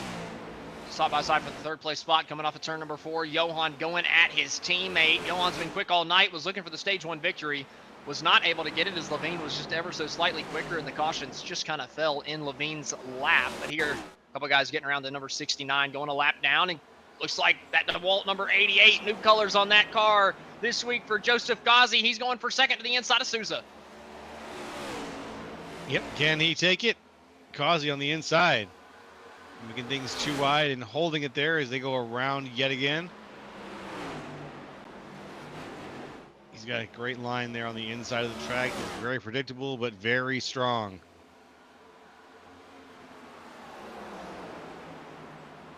Ooh, tight there from Joseph Causey coming down to turn number 3. Almost got to the left rear of his teammate as Johan's going to get the move done around the outside, move himself up to third. I just can't believe how well Souza's sticking in here with the older tires. I thought for sure he'd be dropping an anchor just like a couple of the other guys have that were on the older stuff, like Kevin Zosiak. Looking a little bit further back, Caleb Mitchell dropped all the way back to 7th. Kyle Gerlach, who was leading earlier, all the way back to 8th. Souza's done a hell of a job hanging on in 2nd. He really has, and he's still there in the middle of Levine, in the middle of Seminario, in the middle of Causey, 3 of the biggest names that SSRL Master Series has got. Jeffrey Souza is also up there tearing it up. It's been really wild here at the beginning of Stage 2. Very competitive beginning of Stage 2. When we thought it was going to be a little bit lighter, maybe a little slower as things started off, here come some of the guys on new tires versus old tires to really shake things up. Johan finally getting clear into 2nd. Souza back to 3rd. Causey stuck in the 4th place spot. And Keegan Sabilo starting to close in on these guys ever so slightly. He was 1.3 seconds back not too long ago in the 5th place spot. As soon as he took 5th, he's cut that to under a 2nd. So Sabilo might be coming back on this long run. Maybe he's got that tire saving figured out now. I mentioned earlier in the race, he's typically a tire saver, but that stage number 1 was kind of the opposite. He was up at the front, not saving. And now stage number 2 looks like he might have learned. Looks like somebody else is learning. Johan Seminario to the inside of Levine for the race lead. Not able to get the run that he needs off the corner, but he's going to stay there as we head down to 3. 2x2 here at the front. Seminario and Levine side by side. Levine just barely. Ooh, can he do it? Here on the turns, he's taking the high road. Seminario going low. He's going to win it based on the math alone. But we'll see what happens on the exit. High speed for both of them. Not quite able to decide who's taking the win. High banking turn. Once again, Levine doing his best with the shark paint car, trying to stay in line, trying to avoid working with aerodynamics too much. That will slow you down ultimately, it seems like.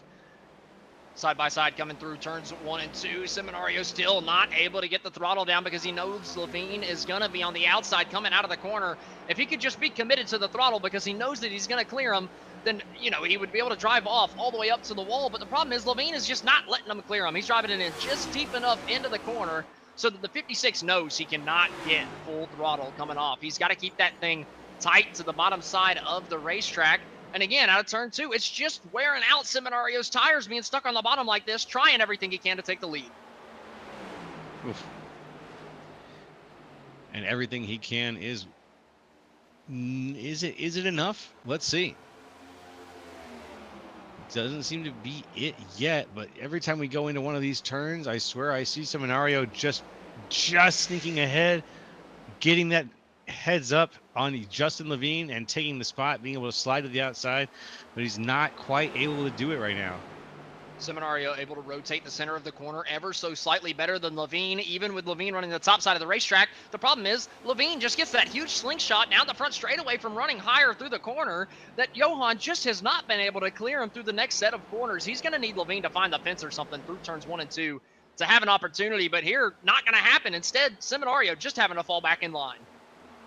Not much you can do. You can't force a positive in this case. We kind of talked about that. If you look for the immediate opportunity and you try to take it, that might be the one moment that he takes to take a wider line or a defensive line, and that's the end of your race. Better to play it safe, and if he's going to play it safe, he's going to have to fall back a position or at least give some space to the car ahead, and that's what we're seeing right now.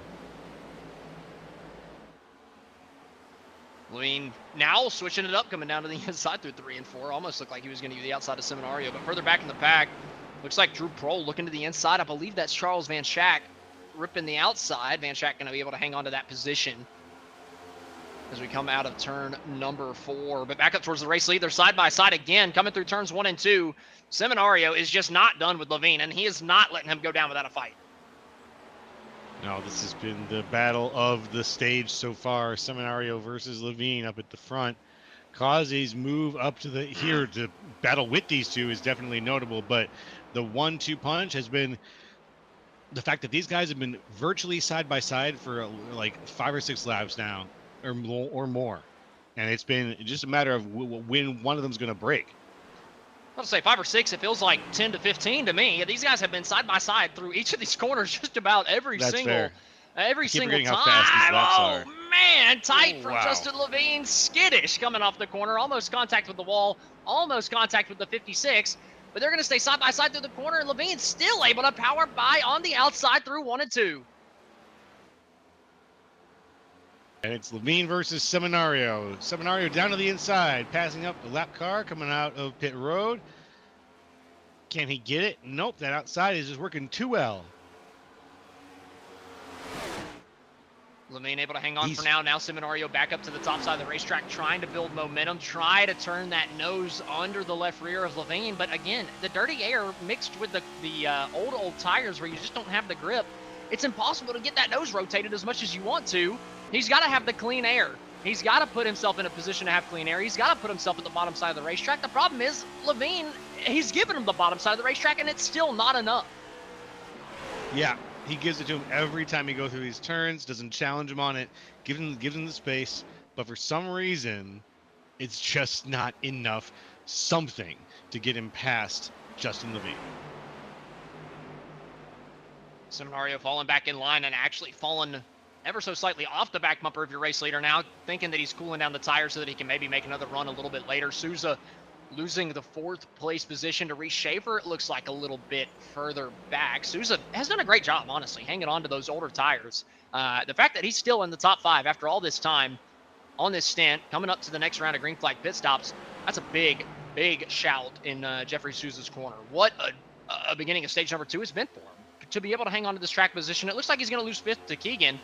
But after Keegan goes by, it's another, second back to Chris Hudson. He's got a long, long gap after that. And even then, Sabilo wasn't able to get by him right there. And, well, here's a couple guys deciding to come down pit road. Yep, it's about time. Now we still got about 100 laps to go, so there's only going to be one of 2 pit stops they have to make eventually. Oh, Seminario loose out of 4. He was trying to make the move again, and he just got loose. Oh, man, he's just going to dive it back down to the inside of 1. Wash Justin Levine all the way up the racetrack. Still not going to be enough for him.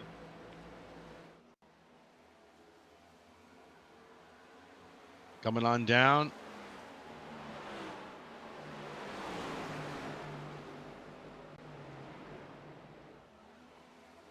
Okay. Joseph Causey tucked in very carefully behind Reese Schaefer, who now is up 23 positions to Causey's 27 positions. The two of them very hard chargers for the evening.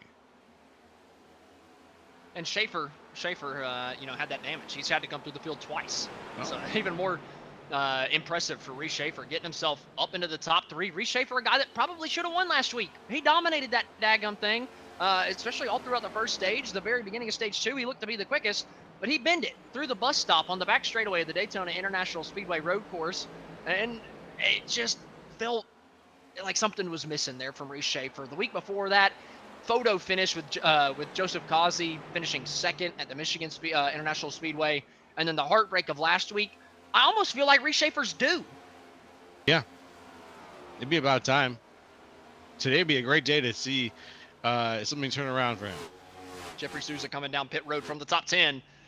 So finally, Souza deciding to make his pit stop. I got to think the rest of our leaders are going to be close behind because Souza pitting from as close as he was to the race lead.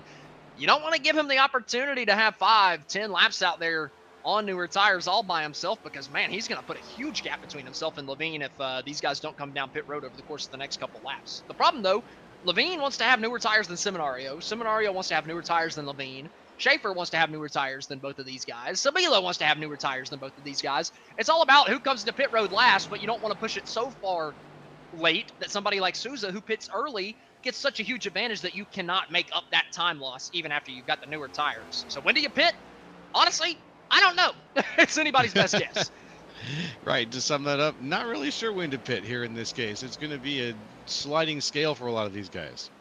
And it wasn't a sliding scale for Caleb Mitchell. You could tell he's already come down pit road. He is flying by these guys once we get through the corners. Obviously stalemating through the or on the straightaways, but Kalen just ripping the bottom side of the racetrack, easily passing Levine. And nobody's been able to do that all night, but here comes Johan. Johan coming down from the 2nd place position. Reese Schaefer coming down from third, and I got to think that this is going to bring everybody else over the course of the next couple laps. Well, we've still got green flag racing going on, and a little bit of the lapped car traffic has caught up again. We see Jeffrey Souza is one of those lapped cars. Justin Levine still out front. Now he's going into the pits. Keegan Sabilo into the pits. Chris Hudson into the pits. A lot of guys out front. Here comes that strategy. Kazi, Van Schack, Henry, all still out on the racetrack. Jake Hickson decided to stay out. Jarrett Feltman decided to stay out. So a couple of these guys trying to push it a little bit further. They want that newer tire for the second stint here in stage number 2. And I do think we have one more pit stop before the end of this thing. I believe we're probably going to see some 2-tire fire on that final pit stop because it's going to be a relatively short stint. You know, if we can make it from lap 100 to lap 158, you got to think, okay, well, we can make it to lap 216 on this next stint at least. And that's a much shorter stint at the end of this race, being, 35 laps rather than a full 58. So you got to think over the 35 laps, we might see a couple 2-tire pit stops on the final segment of this thing if it runs green the entire way. I think we will. And in terms of running green the entire way, your guess is as good as mine, honestly. Yeah. But at this point, I'm not going to put any money on it. If we run green, I think we see some 2-tire pit stops. Now, do I think we run green? No, not really. Mm-hmm. I'm not too keen on that. I just don't think it's going to happen. But we were watching Kazi entering pit road. He was ever so slightly too far forward. He cost himself a couple seconds on pit road. But he's going to have newer tires than most of these guys that had pitted just a couple laps before him that were running into the top 5. So Kazi's probably going to be sitting in a decent spot tire-wise. The thing is, though, there's still a couple guys that haven't come down pit road. Charles Van Schack sitting out there, maybe hoping for a caution flag to fly. Drew Prohl still sitting out on the racetrack, 6 seconds behind Charles Van Schack. Chris Vincent, after his issue on that restart, he's running in third, just hoping and praying for a caution flag to come out because, man, all these guys are going to be a lap down. Finally, Vincent comes down pit road, but only a couple more with an opportunity to come down. It looks like Kazi's having to pit again. Joseph Kazi must have had a speeding penalty on exit. That's rough for Kazi. He beefed it. Oh, he did. Just enough. I'm watching coming out of his pit stall. The pit road speed is 40. He goes up to 53. What were you thinking? What were you thinking, Joseph Kazi? I'm telling you, every week he finds some way to throw the race. The last 2 weeks, he's found ways to throw the race and then somehow won the race again. This is going to be a nail in the coffin for Kazi, though. A speeding penalty at this racetrack? Nah. He's got a lap to make up now. Yeah, there's no chance. There's no chance. I'm telling you right now, no chance Kazi wins 3 in a row now. This is too big of a mistake from the 88. Too big of a mistake. I can see that. I can sense the situation here with less than 2 stints left, basically. Pit road speed limit is 40 miles an hour. Why did he go 53? I mean, he wasn't even close. Like, that's not even in the same ballpark. He was acting like we were at Talladega and he had to get up to 60 miles an hour coming off a pit road. What in the world? This is Rockingham, buddy. My guess is he took his eyes out of the speedometer for 1 second and was trying to do it by feel. Sure, we'll go with that. Yeah, give him the benefit of the doubt. We'll go with that. I try my best to be positive. Nonetheless, the pit cycle has completely cycled out Johan because he pitted a lap earlier than Levine, and the same with Souza. Both of them jumped Justin. Souza, second and a half off of Seminario. Levine, another couple tenths of a second back. Schaefer stayed out even longer on tires, so he's got a bigger tire advantage, I do believe, than Levine has on Seminario. He's 3.5 off the lead. So we're going to have to watch the top 4, 5, 6, see if they kind of can converge on top of each other after this pit cycle. See how the tire strategy plays out.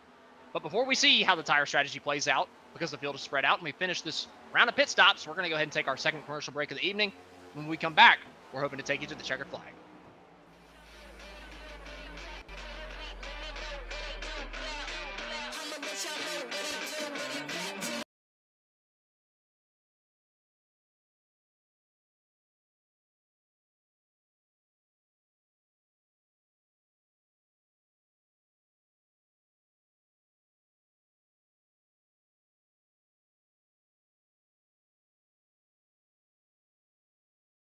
For anything on iRacing, there's just one name you need, Makoni. With the launch of Makoni Entertainment and Makoni Competizone alongside Makoni Setup Shop, we now provide the best of the best in setups, paint schemes, coaching, broadcasting, and event organization. With cars across all 4 license classes, we have what you need to hit the track with confidence. Grab a subscription and save money while going fast at MakoniSetupShop.com/subscriptions. And remember, at Makoni Setup Shop, there are setups, but your victories.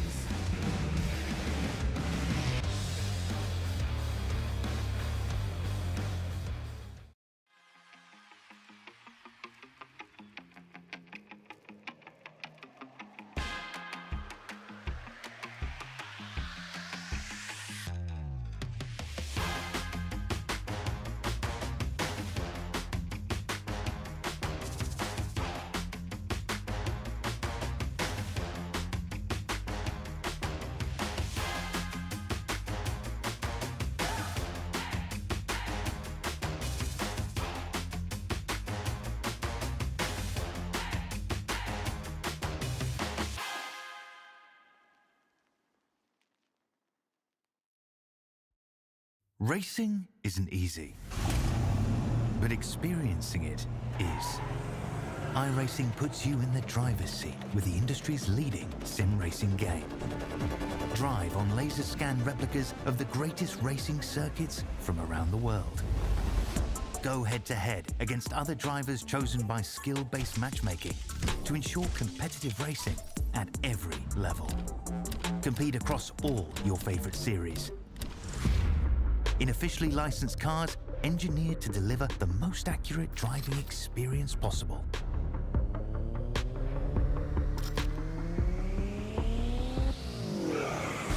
Join a race or host your own with players from across the globe.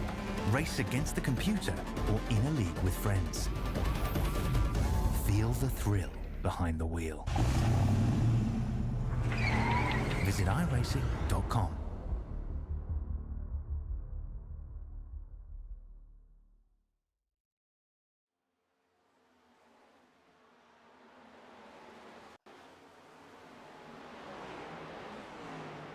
Welcome back to the Spartans Masters Series. Johan Seminario up in the race lead still as Justin Levine's trying to close him down, but honestly, the gap has stayed relatively stagnant around the 1.7 to 1.9 area.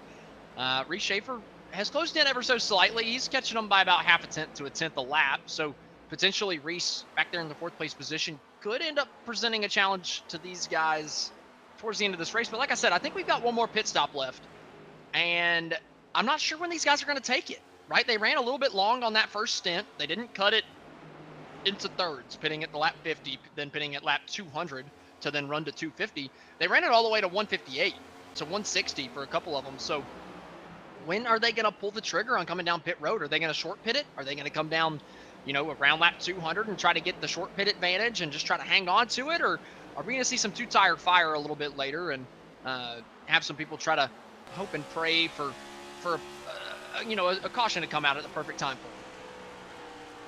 Well, you can hope and pray for a caution all you want, and you might just get one here, to be fair. But lately, we haven't really dealt with one too many times. Stage 2 has had relatively, relative to Stage 1, we've got a lot less to deal with caution-wise, and it's been going pretty smoothly. So we'll see how these guys hold on to Stage 2. But praying for a caution at this point, I don't think that's a good thing to pray for. I don't think it's going to pay off. I would have to agree with you. You say relative to Stage 1, it's been a lot cleaner. I mean, we haven't had a caution in Stage 2. Just that's true. Relative to any other race we've seen in the Spartans Master Series, Stage 2 has been unbelievable. Just completely clean and green the whole way through. And it's just all about, can Levine on 1 lap fresher tires catch up to Johan, or can somebody like Reese, who has a couple lap fresher tires, end up catching up to these guys? Time will tell, and we've got some laps left still for things to get shaken up, especially for us to see how tire strategy has played out. We get to see how, who's going to do better, who's going to do worse. But I'm trying to look right now to see. We're watching Keegan Savilo. He's in 5th right now. I'm trying to figure out who's got the best tire situation in the top 5, and I think it's probably Jeffrey Souza. He had a 16-second pit stop last time he pitted. It was his fifth pit stop, He though. pitted on lap 153, though. He pitted earlier than a couple of these other guys. That's true. That's true. I didn't look at that number. Okay, probably not Souza then.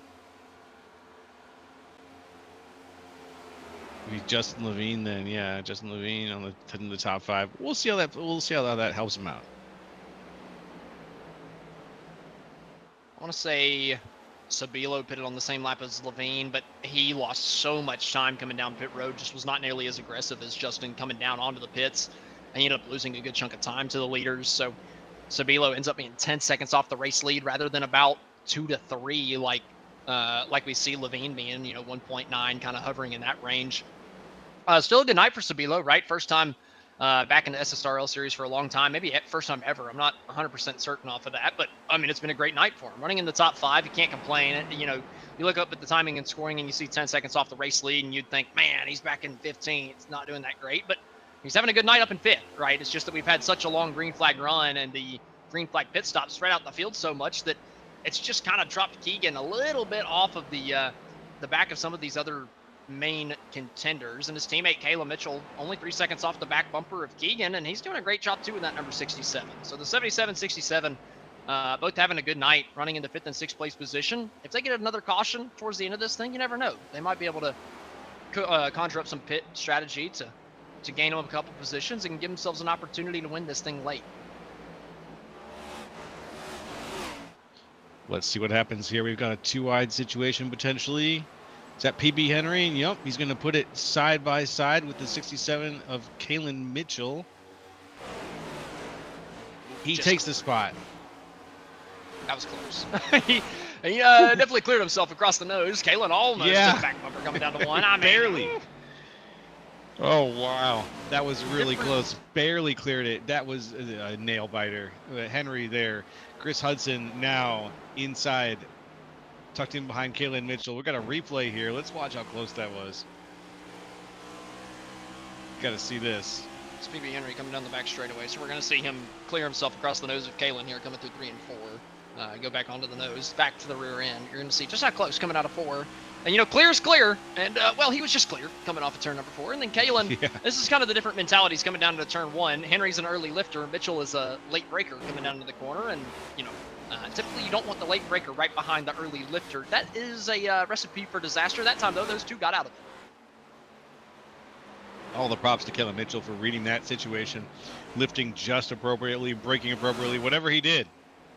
It worked out. We got a 2-wide situation, though, here now. Chris Vincent, no, it looked like a 2-wide. That was just a camera trick. Chris Vincent is ahead of the 92 right now. But there was a battle going on there. I was for certain of it. It looks like 92 of Kyle Westwood. Westwood just falling back, older tires. I believe Westwood being a lap down, letting a couple cars go by. PB Henry on the lead lap, able to go by, running in the 6th place position. He's looking a little bit quicker than Keegan, but he's about 3.5 seconds back. Will he be able to come up to Keegan Sabilo? We're coming up on 62 laps to go here for Johan, coming through 3 and 4. He just found the fence out of turn 4. So even our race leader, who's got a 3-second lead, he's not running perfect. And well, that lead was only 2 seconds a couple moments ago. I think that Levine might have found the fence somewhere to give Johan another bit of breathing room. Either that or Levine has completely worn the tires off of that thing, because he dropped a good second off the back bumper of his teammate over the course of the last couple laps. Yeah, and that second is going to be something that he can't make his way up on very easily without help. And we'll have to see what kind of help he gets. I think that right rear just might be hurting. I'm seeing it kind of skate out on him a couple corners over the last couple of laps. I don't see any damage on the race car, so I don't think he's been in the fence. I think he's just slid that right rear tire a time or two through 3 and 4. And once you get that tire heated up, especially in the next gen. Oh, Levine just got spun coming out of turn number 4. What in the world? Justin Levine getting taken out of turn 4. That was Christoph Hall behind him. I'm not quite sure exactly what happened between the two, but our 2nd place runner goes for a spin. We're going to see what happens right now. Justin Levine on the replay coming down. Whoa! What the heck? Was he braking? Was he braking to? He was trying to come down to pit road. He was trying to come to pit road. He was trying to short pit the hell out of Johan and just Christoph just didn't see it coming. And to be fair, Levine didn't call it out. He's running the middle of the racetrack. Honestly, a bit of a Quinn House. He was never going to make it. I think he was going to make it, but you can't stop in the middle of the corner. That looked like Quinn Half at Texas. He was going to have to hit the brake. He was going to have to hit almost full stop to make that turn. Like it didn't look like to me he was going to make that turn. Maybe I'm off. It's totally fair. But it looked like he was going to have to hit almost full stop. Yeah. He might have taken the Larson line into the barrels. Very well could have. It was going to be close. Obviously, if you get pile drove from behind, it becomes not very close. He had no opportunity at that point. Feel bad for Christoph because he had no idea. Christoph had absolutely no idea that Levine was coming down pit road, obviously. I didn't see his mic queue up. Maybe I'm incorrect. Maybe he said something over the radio and I didn't hear it. But that was a late decision from Levine to come down and in the middle of the racetrack. Like I said, if he's on the yellow line, it's okay. But man, he was a whole lane off of it. Now he's down there in the pit getting fixed up. That's Johan Seminario. Everybody else showing up. Quite a few people here getting set up for the end of the race. This is going to be it for most of these cars in terms of pitting. This is going to be the stretch to the end.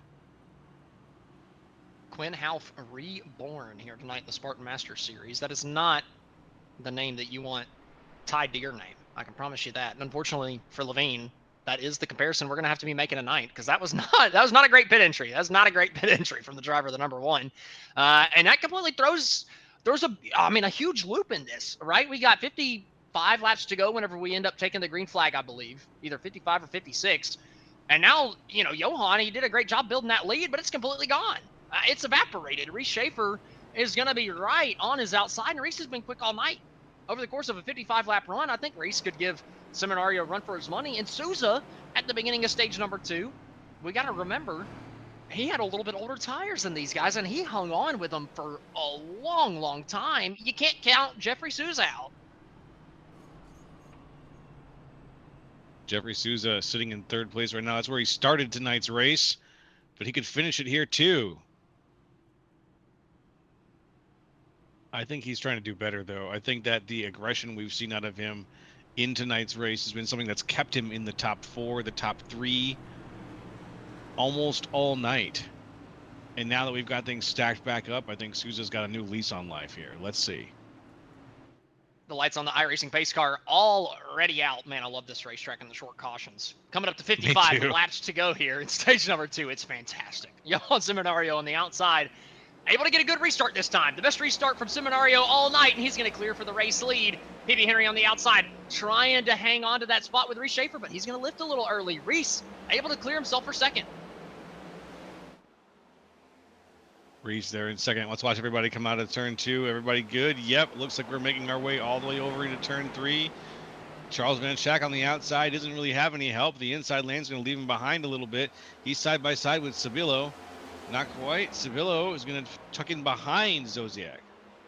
Yeah, Sabillo in the 6th place position, trying to get up to these guys. But again, a 55-lap run, this is where the tire saving does come into play a little bit. You save for 20, 30 laps, you're going to be daggum quick at the end, especially because some of these guys up at the front of the field are going to be pushing a little bit harder because they know we're getting down to the nitty-gritty. We're getting down to the end of this thing where you've just got to push ever so slightly harder. So if you can just keep that discipline, it could work out well for you. But obviously, there's an issue with Caleb Mitchell, the driver of the 67, struggling through 1 and 2 right now and plummeting through the running order. Yeah, we've seen such good things out of Caleb Mitchell during this race, and it's unfortunate to see him fall down 8 positions now to 14th. Just something wrong with the driver, something wrong with the car. We can't put our finger on it. But it is a situation where now here goes the 98 making the pass. The 98, one of the left cars. No, excuse me, that's Christoph Hall. I mean, he's running way off the pace on the inside. Like, he's not even trying. Yeah. Like, you can tell that he's nursing something with that race car and just letting everybody go. I mean, he's not even putting up a fight. Yeah. Yeah, you don't want to, when you know you're going to be in the way, you don't want to put up any kind of fight, and that's the situation he's in right now. Unfortunate but true. Out in the front, though, things are a little bit different. Tough break for Kalen. Been fast all night. Unfortunately, some type of mechanical issue may have hit the wall a little bit earlier, causing some damage, causing him to fall back. But like you said, up towards the front, Johan stretching that lead ever so slightly out over Reese Schaefer. Reese was with a bigger gap over PB Henry and Jeffrey Souza. Charles Van Schack back in 5th. But if you're somebody like Seminario, man, he said week in, week out, he tells me, do not pick me. Every time that you, Darby, or Joe pick me, something goes wrong. Something goes terribly wrong, and it just doesn't work out. Well, 2 of us picked him tonight, right? 2/3 of us picked Johan. He's up in the race lead. Where's the bad luck bug going to come from? Where's the bad luck bug? Where is it? Yeah, you know what? Here, I've got this umbrella. Why don't you stand outside? It's raining. Is it a thunderstorm? Yeah, absolutely. Very heavy thunderstorm. I mean, he could just become the Heavy Flash. That would be great, right? That wouldn't be the bad luck bug. That'd be good luck. I'm saying right now you're invincible, and is what it sounds like. If we're used to inviting bad luck and Seminario's moving out in front right now, then I think maybe things have turned around. But I think the more we talk about it, the more we invite the evil eye. You know what I mean? Bad luckus Johannes Pocanus. That's it. That's the Those spell from magic Harry spell I just Potter laid that on him. summons the bad luck. Yeah, he's going to get the bad luck bug now. Just no telling when, but over the course of the next 47 laps, that right front tire is going to fall off. Well, he's got Reese Schaefer just a half a second behind him, waiting for that moment to happen. Also keeping an eye on the recovery from Levine. He ended up getting all that damage fixed. The back end looks A-okay after he got absolutely plowed from behind by Christoph Hall. He's luckily gotten his back end completely fixed up, and he's running decent lap times, but he's stuck back in the 10th place position. Typically not ideal to get ass packed, but you know what? He's got the speed back in that thing. Yeah, whatever works. And it really just feels like it took a little spring out of his step for a little bit, but he's back in 10th. He's got enough laps left to make some magic. Let's see what he can do. Yeah, that's Prohl down on the inside. He had a moment out of turn number 2, luckily all the way off the racetrack, so not going to bring out a yellow. But I do see some smoke down on the apron that has lingered for about half a lap. So watching Prohl coming out, just loose. Fuge couldn't get checked up in time after Prohl got loose. Ended up sending him into the inside wall. Fuge running in the 12th place position right now. Not willing to get off the gas for good old Drew Prohl there. No reason. He said, "You got loose. It's your fault." Yeah. Shouldn't have gotten loose. Didn't expect him to get loose. Tough break for Prohl though. He was running in the 12th place spot. Now last car on the lead lap in 18th. He's going to need a yellow flag to get some of that damage fixed to give himself any type of opportunity to have a decent finish. And he could go a lap down by the end of this. So kind of a tough break for Drew, but watching some other battles throughout the field, Zodiac's just recently passed Jake Hickson for the 13th place spot. Up towards the lead, Johan continuing to stretch out that gap. It's up to over 0.6 of a second over Reese Schaefer. PB Henry 1.2 back. Souza still 1.6, but I'm still just curious. Is PB Henry and Jeffrey Souza saving their tires a little bit more than Johan? Is Johan pushing a little bit too hard, or maybe I'm making a little bit too much out of it, and Johan's got this one in the bag? Can't quite tell yet. Chad Gibby came down pit road just a couple of moments ago, as Johan is still your race leader. Let's see Johan coming around now. There's Drew Prohl. About to get past, unfortunately, to put himself one lap down. There goes, yep. High on the outside. There goes Prohl to the lap. Reese Schaefer is going to make the pass next, it looks like, as Seminario takes us around into lap 211. 250 coming up quick. Faster than I thought, you know. I really thought that this race was going to take a hot minute. Whenever I loaded in and I saw 250 laps, my eyes dropped a little bit. I was like, oh my goodness, we're going to be here all night. But this is actually flown by pretty quick for a 250 lap race. Typically, for 250 lap races, we get places like Martinsville or Bristol, where we decide we're going to wreck every single lap that we're racing under green. But tonight, stage 1 kind of started like that, but ever since about lap 50, this has been a great race. Yeah, it really has been. We just saw Drew Prohl smack the ball a little bit there a moment ago.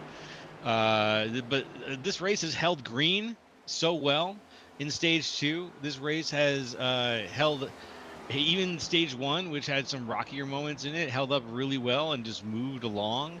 This is a wild track. I can see why you like this track so much now. I think I'm learning a lot about it, and now that I'm 213 laps into it, I gotta say that I'm a big fan of Rockingham's personality now. That trick out of 2 where it's going to make you slide up, the whole shortness of the track, even though it's still a mile track, it feels short. And I think that trick it does, that optical illusion it does, really goes a long way to making it a really exciting track for Cup cars or I would say it's for the next fact gen that cars. it's a shorter track that still has high banking, so it keeps the speed up, right? It's not like it's a flat mile Mhm. like New Hampshire where you're so slow through the corners. You don't really have that same level of excitement, I suppose, through the corners. But you go to places like Bristol, Dover, Rockingham, where you're driving that thing into the corner, down into the banking, and it just catches your car. It grabs it and slingshots it around the other side. It opens up so many different lanes you can drive, and you can go from the top to the bottom, from the bottom to the top in the same corner, right? It's not even like you have to wait until the next corner to switch what line you're running. We've seen people go all the way up to the wall and then diamond it back off down to the yellow line coming out of the corner and making speed. It's just that this is the definition of a driver's racetrack.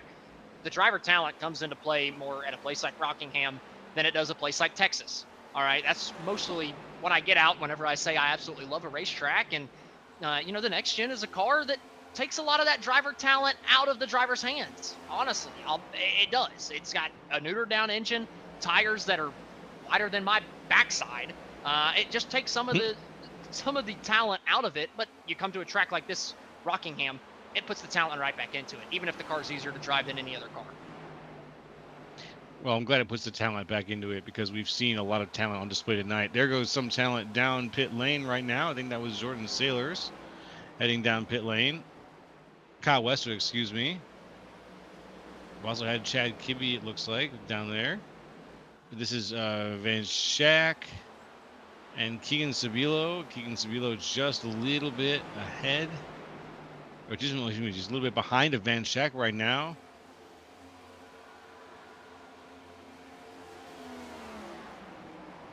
Charles Van Schack. Can he make the pass? Yes, he does.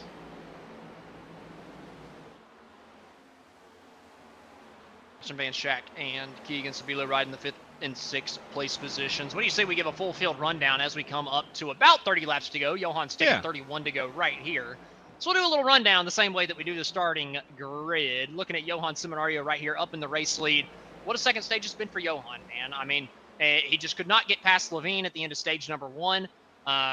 Through the traffic, through the green flag pit stops, he was able to take the race lead, and he has not looked back since then. It's been a hell of a second stage from Johan. Going back to second place, Reese Schaefer. Man, Reese just cannot catch a break. 2 weeks ago at Michigan, second place by a nose. Last week at Daytona, looked to be the dominant car. Looked like he was going to win. Bend that thing in the bus stop. I say you can't catch a break. 2 seconds in 3 weeks, that's great. But man, it just feels like it's so close for Reese, and he just cannot get the monkey off of his back. Another guy that I feel like just can't get the monkey off his back. PB Henry, he's been running top 3 just about all season, I feel like. Every time we look at PB Henry, he's running somewhere 3rd to 5th. Has not been able to put that thing on the top step at the podium. But it's looking like we're going to get to talk to him again tonight. So another great run, but again, always the bridesmaid, never the bride for PB Henry so far this season. He's hoping to change that a little bit later on. Jeffrey Souza running in the 4th place position. What a job from him after the pit stop strategy at the end of stage number 1, taking tires before the end of stage 1 so that he could cycle out towards the lead. And he hasn't given up the track position ever since. Been running in the top 5 ever since that moment. And then going back to the 5th place driver, it looks like Keegan Sabilo has taken 5th place away from Charles Van Schack, so the driver of the 77, bumping himself back up into the top 5, and he's been running anywhere from 1st to 7th all night long, and it looks like Keegan's going to cap off his strong reintroduction into the SSRL Masters Series with a good top 5. And how about Charles Van Schack? I say it's a driver's racetrack. Van Schack typically running 10th to 15th. Ish in the Spartans Master Series. Well, he's running 6th right now, was just running 5th a couple moments ago. Obviously, seems like we put him at a driver's racetrack. Charles Van Schack can get just a little bit more out of that race car than he does other places. And then right behind him, Chris Hudson running in the 7th place position. He's been all over the place tonight, running alternate strategies. Looks like it's going to work out for him, though, in the 7th place position right now. Unfortunately for him, Jarrett Feltman has been quick all night. Started 29th, up to 8th. He's looking to make that position one better by the end of the night, and he is hounding Chris Hudson for that 7th place spot. Going back to the 9th place position, Justin Levine, we saw him get ass-packed just a couple of laps ago. He got absolutely slammed in from behind as he was trying to come down pit road, tried to pull a Quinn Half. Didn't quite pan out the exact same way as Half at Texas, because Levine was able to get this thing back on the racetrack and get this thing back into the top 10 to at least salvage a decent finish at the end of the day. And then rounding out the top 10, Kyle Gerlach, man, he was up in the top position for a while, kind of ran the tires down at the beginning of stage number 1, but he's done a great job hanging on to the track position ever since then, keeping himself in the top 10. I say that, he almost threw it all the way coming off of turn 2 on the inside of Kalen Mitchell, but great job from Kyle Gerlach, being able to hang on to the top 10. He's got 0.5 of a second over our 11th place runner, Joe. Wow, excellent top 10 breakdown. You want me to keep going on this full field here? You don't have to give it as much detail as I just did, but I felt like the top 10 deserved a little bit more detail. Okay, well, I've got a few things that might have done here. We've seen a few bang-ups a little bit from Dave Few Jr. Kevin Zosiak, we saw an early wreck with him. He's trying to bounce back from that now still. We go down a little bit. Luke Christian was fighting his way through the front a little bit. Kalen Mitchell also. These are names that have been up at the front during the race but have fallen back a little ways now. Mitchell now fighting right through with 16th position.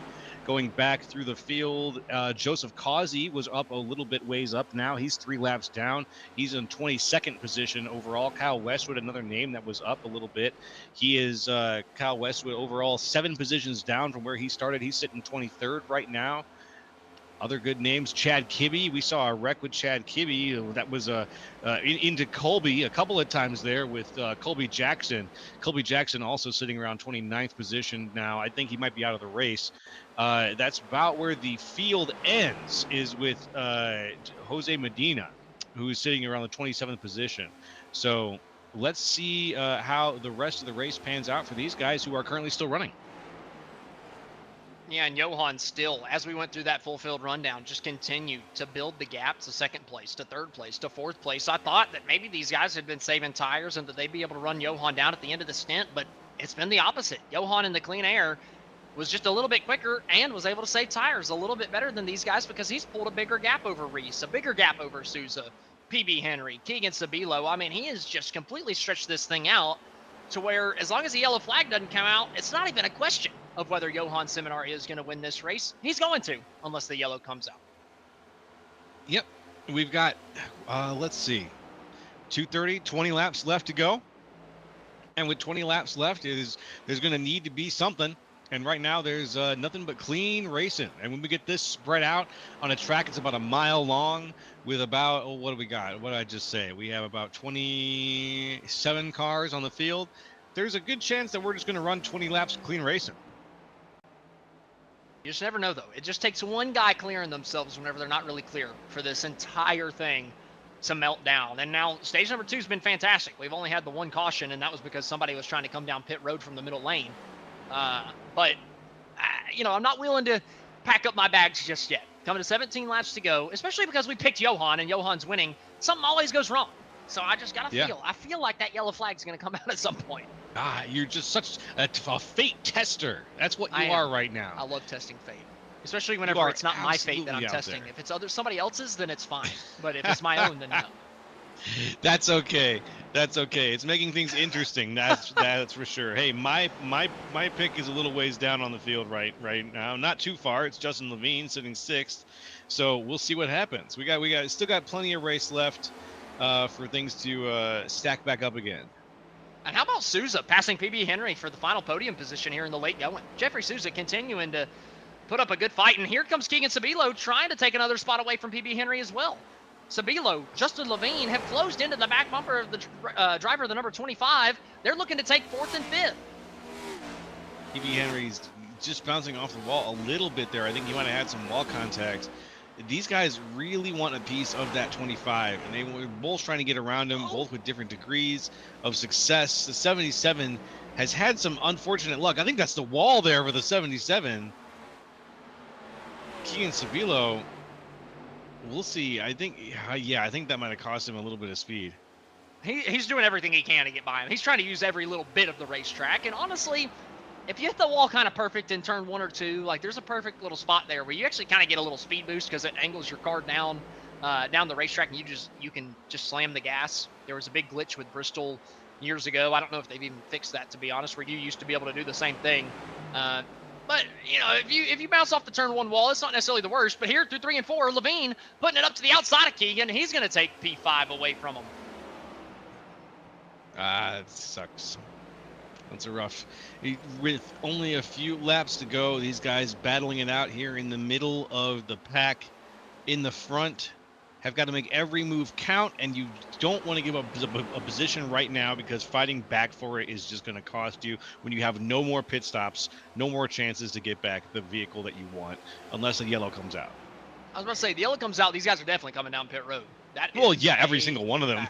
Yeah.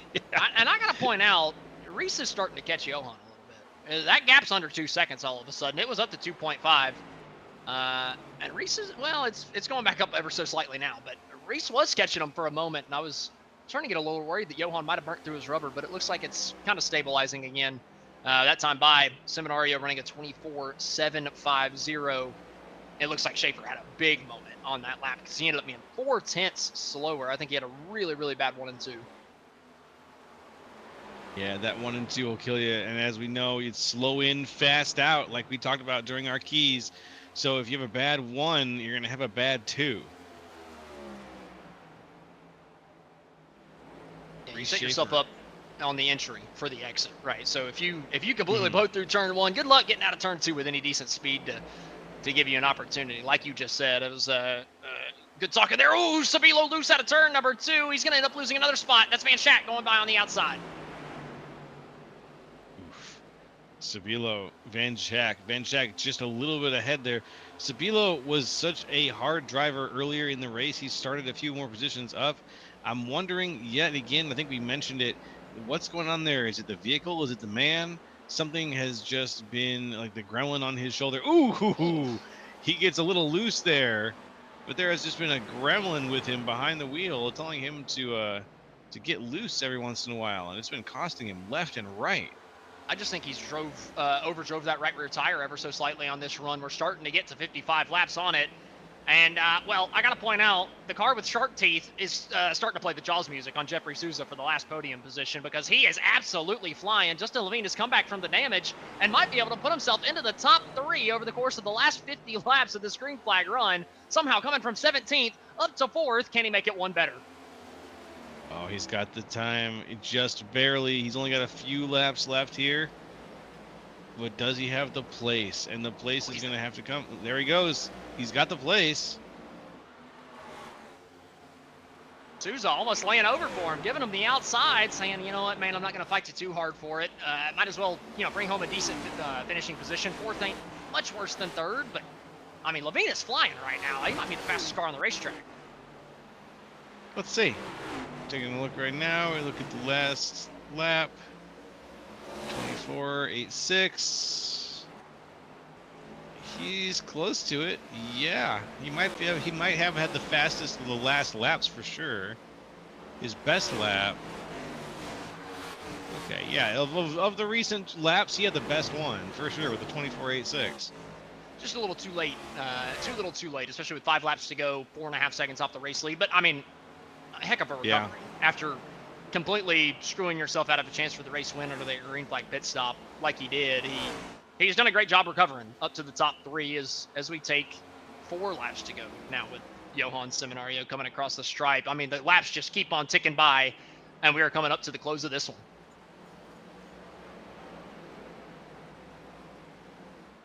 All right, Johan Seminario, 4 laps to go. Dave Fuchs Jr. mixed in there. But we're going to get back eyes on Johan as he is side by side right now with Joseph Causey. Causey working to get a lap back after he kind of threw his race away with that speeding penalty earlier in the night. That's only going to put him to 1 lap down, currently running in the 21st place position. as Johan comes through to take 2 laps to go. Only going to be 1 more lap that a caution flag could ruin this thing for Johan. I've been waiting for the jinx. He's only got 1 more lap to see if the jinx actually hits. Well, fingers crossed, I guess. I don't know. This is a confusing one for me. I'm okay either way at this point. I kind of am too, you know. I'm a little ambivalent, but I'm also a little excited. Oh, coming through 3 and 4. Looking to take the white flag this time. Once the white flag comes out, no yellow flag can end it for Johan, or can ruin it for Johan. The only thing that's going to ruin it for himself now is himself, if he just makes some type of big mental error, but I don't think that that is going to happen. Johan has been nearly perfect all night long. We've seen the back end step out a couple times, but only when he was side by side with Levine at the end of stage number 1, trying to take that stage win or at the restarts. But whenever this race went green, the driver, the number 56, has been the fastest. He's been the best all night, and Johan Seminario is going to take the checkered flag from the Rockingham Speedway in the Spartans Masters Series here tonight. What a race. What a race as we get some other guys crossing the finish line here. Let's take a look at the unofficial top 5. Why not? Reese Schaefer, Justin Levine, Jeffrey Souza, and PB Henry round things out as we get things just wrapped up here. Whew. Makes me want to breathe out a little bit. I was waiting for something to happen. You tried to call down the gods, but it looks like they wanted Johan to win this one too. Yeah, I tried. I tried to have the evil mojo on him tonight, but instead he ended up winning and proving my race pick right. So I'm very content with that. That works for me as well. Unfortunately, I have to share my race winning pick with the producer. The Derby double up came in handy tonight, as it looks like it's a 1 sim 1 2 3 here with Johan, Reese Schaefer, and Justin Levine rounding out the podium. As Johan does his burnouts, and we wait to get these guys up to the waiting room to give them a little bit of a chat. We're going to look at Daytona for a very brief second and then go into our unofficial results. Johan Seminario up in first, Reese Schaefer in second, Justin Levine in third, Jeffrey Souza in 4th place, PB Henry rounding out the top 5, Charles Van Schack, Jarrett Feltman, Keegan Sabilo, Chris Hudson, and Kyle Gerlach round out the top 10. Moving on, Mark Sanchez, Kevin Zosiak, Dave Fuge Jr., Lou Christian, Jake Hickson, Drew Prohl, Kalen Mitchell, and Chris Vinson and Evan Ethel, 19th. Robert Besaw rounding out the top 20. 21st is Joseph Kazi, 22nd, Kyle Westwood, Colton Gardner comes home 23rd, Christoph Hall, 24th, Art Nicotera rounds out the top 25 with Todd Parent, Jose Medina, Chad Kibbe, James Staples, and Sammy Harrell rounding out the top 30. Moving on, 31st, Jordan Sailors, William Lark, Tom Ringer, Corey Saucier, Colby Jackson, and 36th, Corey Adkins. All right, so that's going to do it for the full field rundown. Next up, we're going to do a couple of interviews. And up first, we're going to pull up our 3rd place finisher, who somehow happens to be Justin Levine tonight, even after he tried to pull the Quinn Houff coming out of turn number 4 by braking in front of the field, coming down to pit road. Somehow gets the damage fixed and brings that thing back up to the 3rd place position after restarting at the back of the lead lap. First off, Justin, I want to praise you, but I want to know, what were you thinking coming off of turn 4? Get down pit road as fast as I could. I thought I had a bigger gap there between I think Charles or the 98, whatever it was. I was hoping that he would see me slowing down so I could just dive off as hard as I could, but I don't know. I have to go back and watch the replay, to be honest, but definitely frustrated with myself. You know, I'm surprised. I didn't expect to hear so much frustration out of your voice. I thought that, typically you do a good job of letting these things kind of roll off your shoulder and not bother you too much. Where's the frustration coming from? I know it's been, a decent winless drought, not anything major, but maybe longer than you would want here. But I'm surprised to hear so much dejection in your voice after a good rebound up to 3rd. Well, just 2 back-to-back weeks where I felt like I was the dominant car, or at least had a chance to win the race, and something went wrong. But it is what it is. Well, nonetheless, Justin, you did have a really good rebound. I believe you restarted back around 15th to 17th. Thank you. Able to get up back through the field up to 3rd. So it was a great rebound. You had the speed all night long. You got the stage 1 victory, so a good points night, especially whenever your teammate who's leading the points faltered by having a speeding penalty. So a great points night for you at the end of the day. Is there at least a little bit of solace you can take out of that? Oh, big time. That's the main goal, is close that gap. Now when I sit here and I relax and calm down, of course that's going to be the takeaway from tonight. But in the moment, I can't help but be frustrated. But once it rolls down, it cools down, I'll be all right. Well, I definitely understand that, Justin. I definitely relate to, as you definitely know. Nonetheless, do you have anybody to thank at the end of this one? Yeah. Thank you guys, best broadcast team in the network. All the viewers for tuning in tonight. All the admins, Dave, Ben, and of course everybody at Ryko for giving us fast cars. Another 1, 2, 3 for OSM here. Well, Justin, congratulations on the third place finish. Thank you for the kind words, and looking forward to seeing if you can get back in victory lane here soon. Thank you. Have a good night. Alrighty, that was your third place finisher here tonight, Justin Levine. Next up, Joe LaCastro is going to be sitting side by side with the man that's finished second 2 out of the last 3 weeks. It's Reese Schaefer with Joe. Reese Schaefer, 2 out of the last 3 weeks. That sounds like a statistic that nobody necessarily wants to hear. But you came back from 24 positions down up to second place. You were in 26 to start.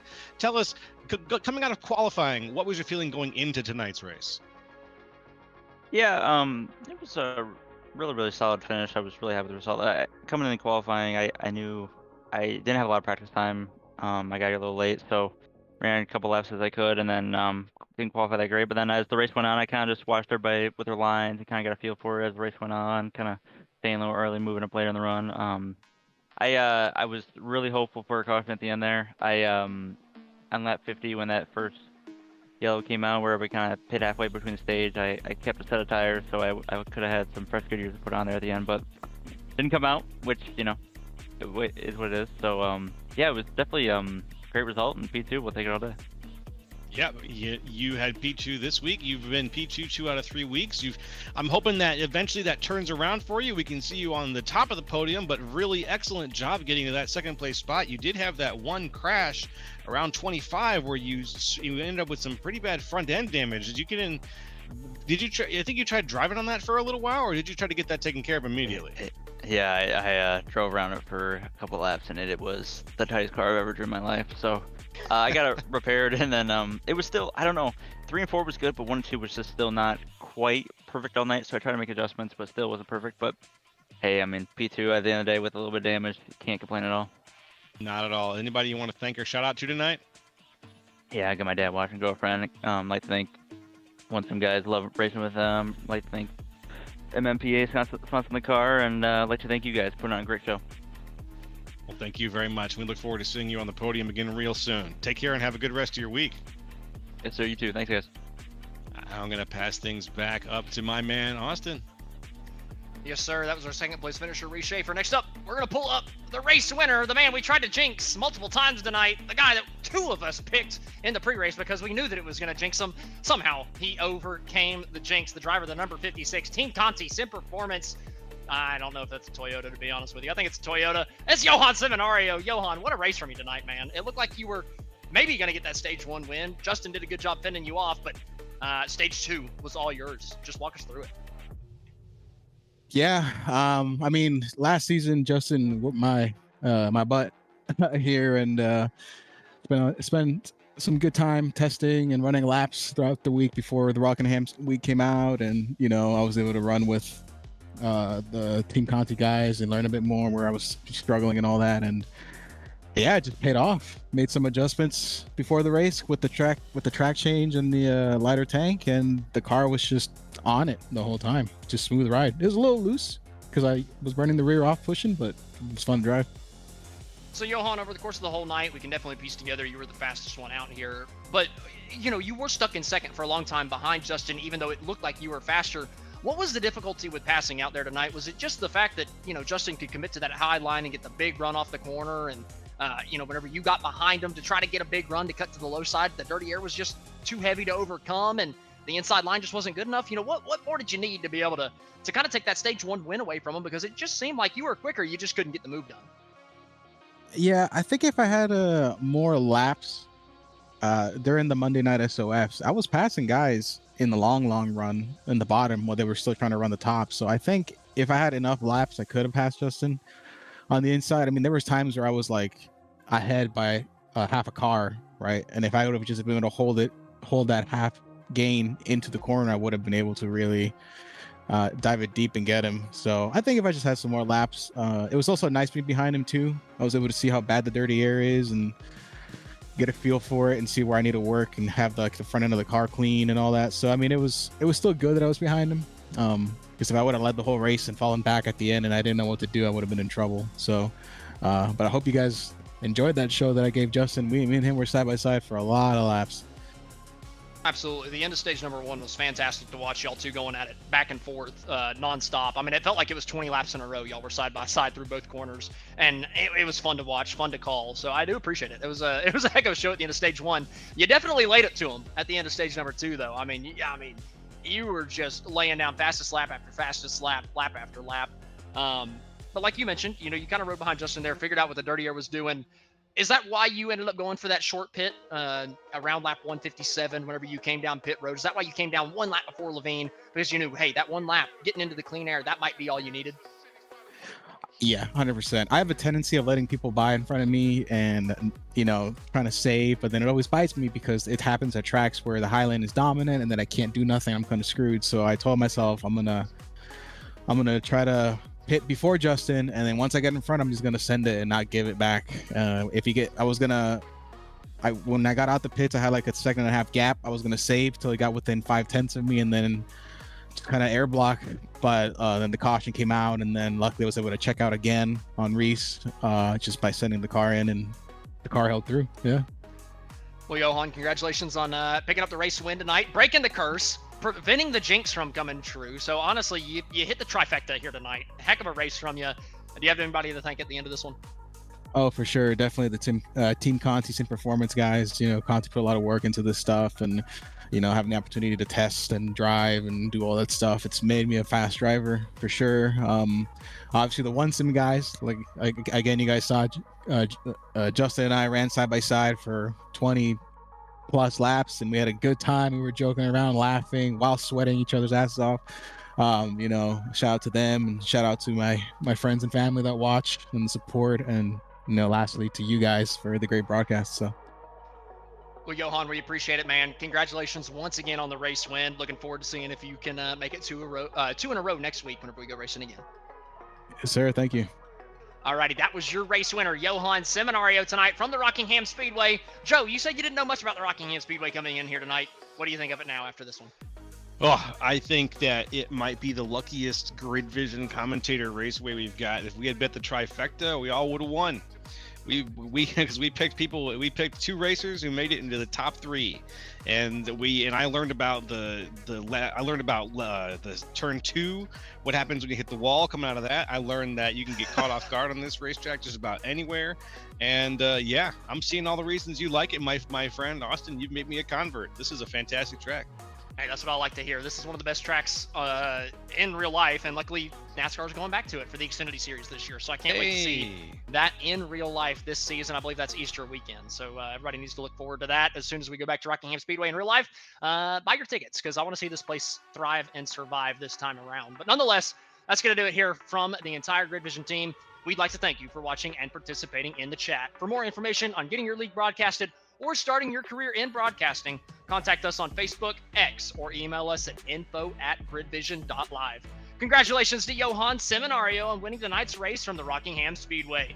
This has been Austin Edstrom standing alongside Joe LaCastro and our producer, Austin Darbyshire. We will see you next time on the Grid.